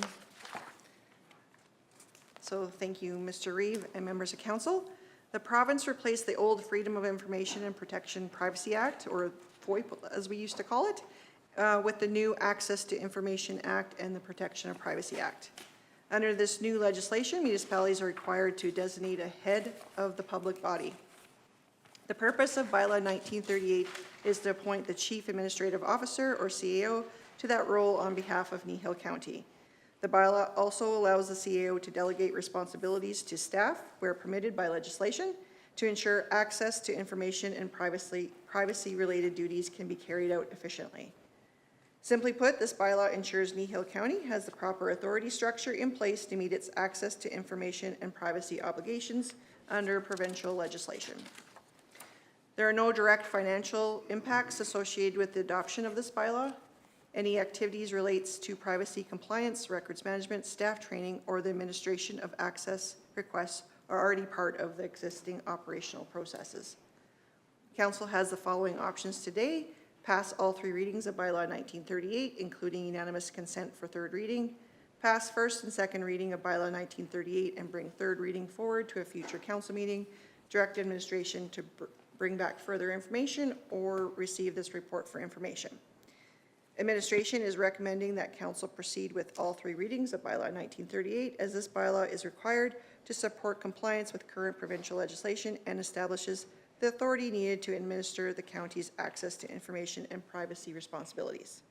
That concludes my report. I'm happy to answer any questions you might have. Thank you. Comments? Councillor Woodstock. I would move that council provide first reading to bylaw 1938, that being a bylaw to designate the Chief Administrative Office as the head of the public body for the purpose of the Access to Information Act and the Protection of Privacy Act, to authorize the delegation of powers, duties, and functions as permitted by those acts, and to support compliance with applicable access to information and privacy legislation. Any concerns? All in favor? Carried. Councillor Hoppins. I move that council provide second reading to bylaw 1938. All in favor? Carried. Counselor Penner? I would move that council provide unanimous consent to hold third reading to bylaw 1938. All in favor? Carried. Counselor Cunningham? I'll move that council provide third and final reading to bylaw 1938. All in favor? Carried.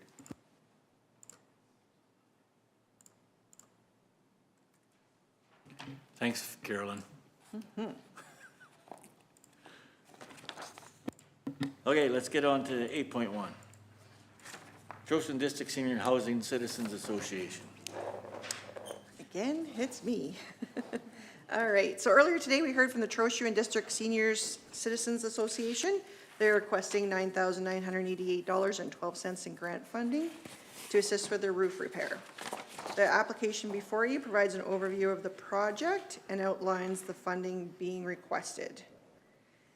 In terms of available funding, the county has $70,000 budgeted for these types of requests, and to date, we have allocated $45,850 to other projects in 2026, leaving a remaining balance of $24,150. A review of our records did not identify any previous contributions or funding to this organization in the past. Council's options today are as follows: is to approve the funding in the amount requested, to approve funding in a different amount, and the applicant did state that they have applied for donations from the Elks, Royal Purple, and a UFA grant.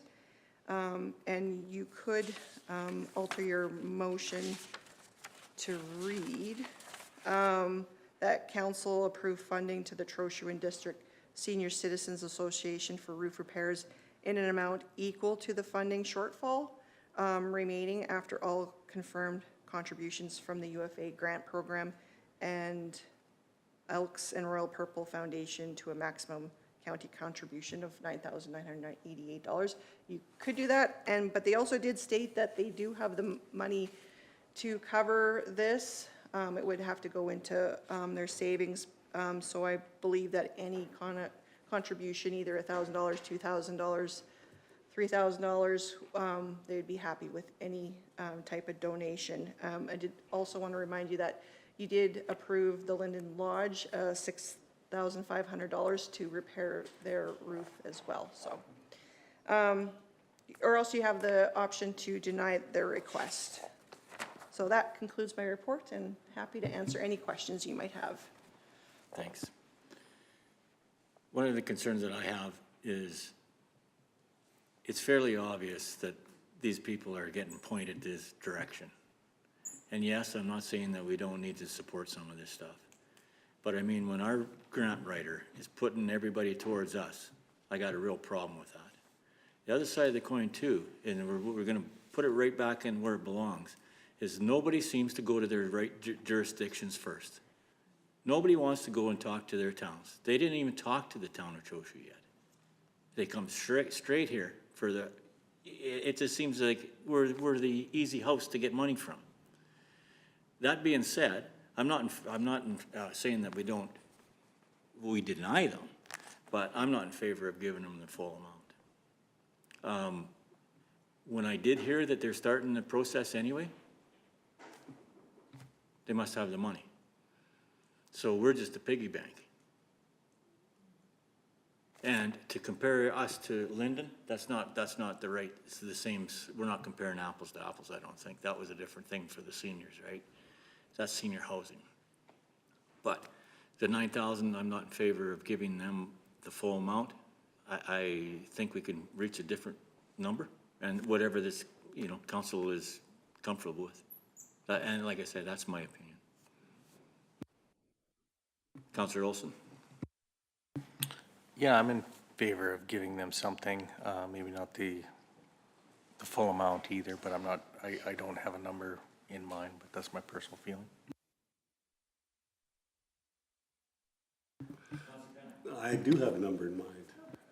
I think if we split it thirds, then that gives the seniors group, into three portions. That would give them the opportunity to to give the town of Trochu a chance to help out a little too if they wanted to, and to search out some other alternatives.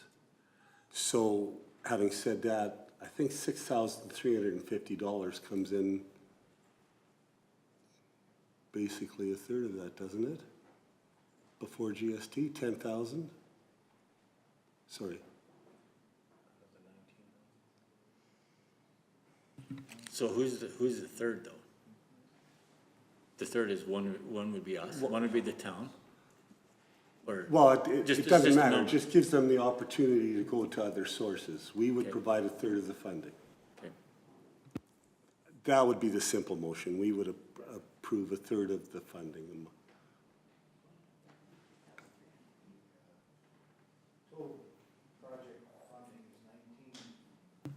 Total project funding is 19.9, times 0.33 is 65.92. Oh, 65. So if that's what you Sure.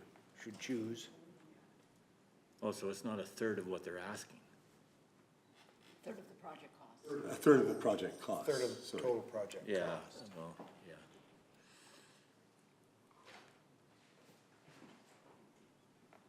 Councilor Cunningham?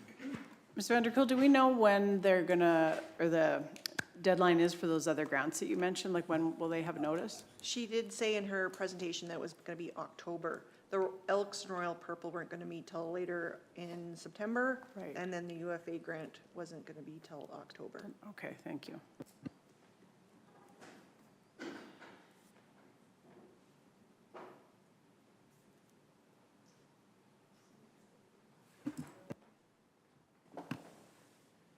Because they Councilor, have, yeah, oh, sorry. because they have the funds allocated already, I don't think it's unreasonable to say,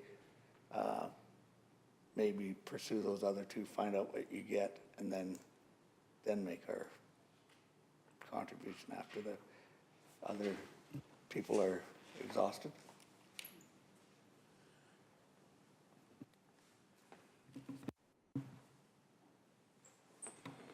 Okay.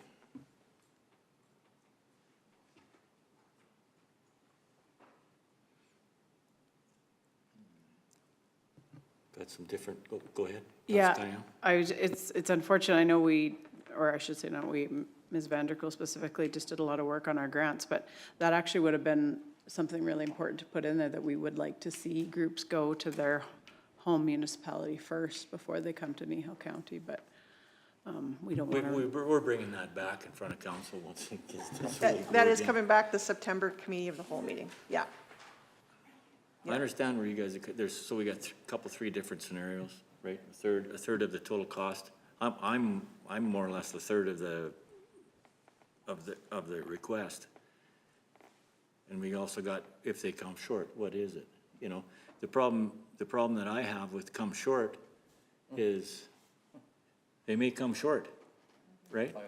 So we should set a number, and that's it, as far as I'm concerned. And I don't mean to take that away from you, but that's what I see could happen. Councilor Olson? Yeah, I think let's just pick a number and decide now. But I'm okay with a different number, but I'm fine with Darcy's number as well. So unless somebody can make a motion with a different number if they want, it doesn't matter.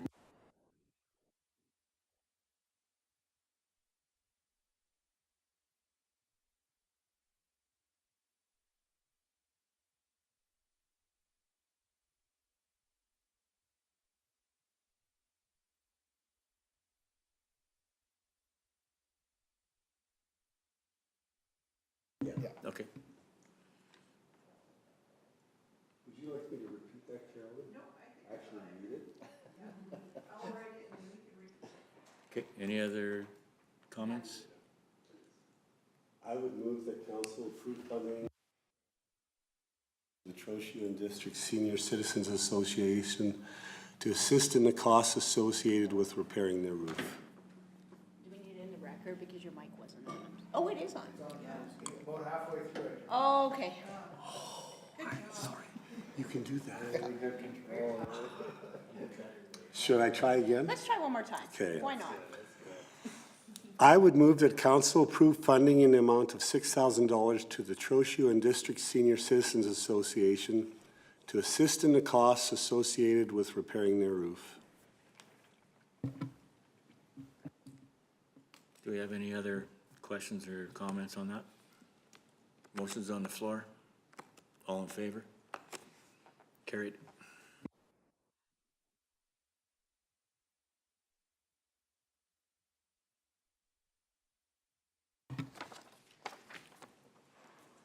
Okay, let's go to the divisional update, 9.1. Oh, I guess we don't have anything, eh? Counselor Olson?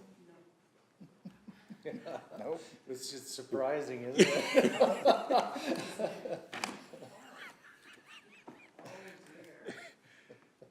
Well, we were ready. Yeah, No, yeah. we were ready, I know. Yeah. Yes, we were, yes, we were. No, we would never do that. Okay, council follow-up action list. Everybody have a chance to go over it? Okay. So, yeah. Did we have, No, yeah, we can go back. We just wanted to bring that to your attention because No. you didn't add that. No, so my understanding is administration has now alleviated that pressure on Division 5 and included it within the agenda. We will be setting the agenda come next meeting.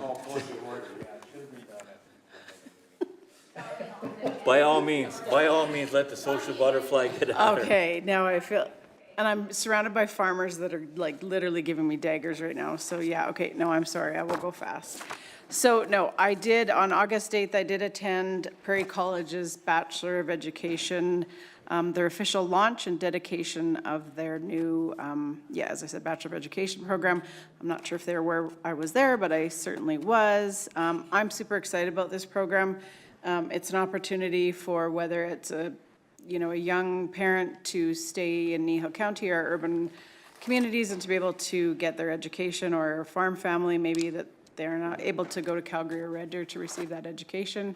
And so maybe we can have those folks educated and they stay within Kneehill County or one of our urbans, or maybe they go and spread their wings and go somewhere else. But yeah, it was a great event, and thanks to Dr. Mark Jonah and to Mr. Maxwell as well for having me there. And August 10th, Councillor Hubbins was unable to attend the Trochu housing meeting, so I went, same narrative as usual, on time, on budget, and they are having a community site tour on September 21st at 6 p.m.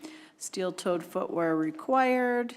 Ask questions and do a tour of the building. I know Councillor Hopkins and I both have gone, and it is an amazing facility. So if you have the opportunity, I know it's right in the smack of harvest there, but for anybody wanting to see it, that's a great time. Great time to go. And one last thing, so August 15th was Open Farm Days. I did take advantage of a lot of the events. I wasn't able to make it to Kirk's Alpaca Farm, but they did leave us some nice little information. I usually take my grandkids there, so that's an excellent place to visit in Kneehill County. I did go up to the Trochu Arboretum, and we did have some of our, actually the fellow that drove me in the parade actually was there. His name just went out of my head, but so they had a great booth there, and we're chatting with people, so that was awesome. It's always nice to go to the Arboretum. Beautiful location, of course, and different vendors set up with a lot of local folks there. Then I had to go to Sweet Peas when I'm in Trochu, which is owned by a Kneehill County resident. And then actually I went out to the little market farm out by Torrington. I'd actually never been there before, and what a great little market that is. So encourage everybody to go out there. Lots of great vegetables, and they had also different vendors as well. So that was really neat. And then I circled back and I came to the Golden Hills Lodge garage sale. And so that was fun to see some of their treasures there. And yeah, I also didn't make it to market on 21 that day, but I did make it the other day. So again, if anybody's there, just south of Three Hills. And again, some great produce, sourdough bread. So yeah, just another one of our little gems in Kneehill County. So that was just my perspective on Open Farm Days. I think it was very well done, and yeah, that's it. I did bring bread back, but I sent it home with the grandkids yesterday, so sorry. Okay, thank you. Councillor Olson. Councillor Olson. Oh, yeah, he's got something. Yeah, I have something too for a division update. Just was wanting to pass along encouragement that we got from Ron Armstrong about the Linden upgrade, the pavement, and just saying how nice a road it was, and just wanting to thank Kneehill County for that. So just passing that along. Thank you. Okay. Anybody got anything else? We're adjourned. Before you leave,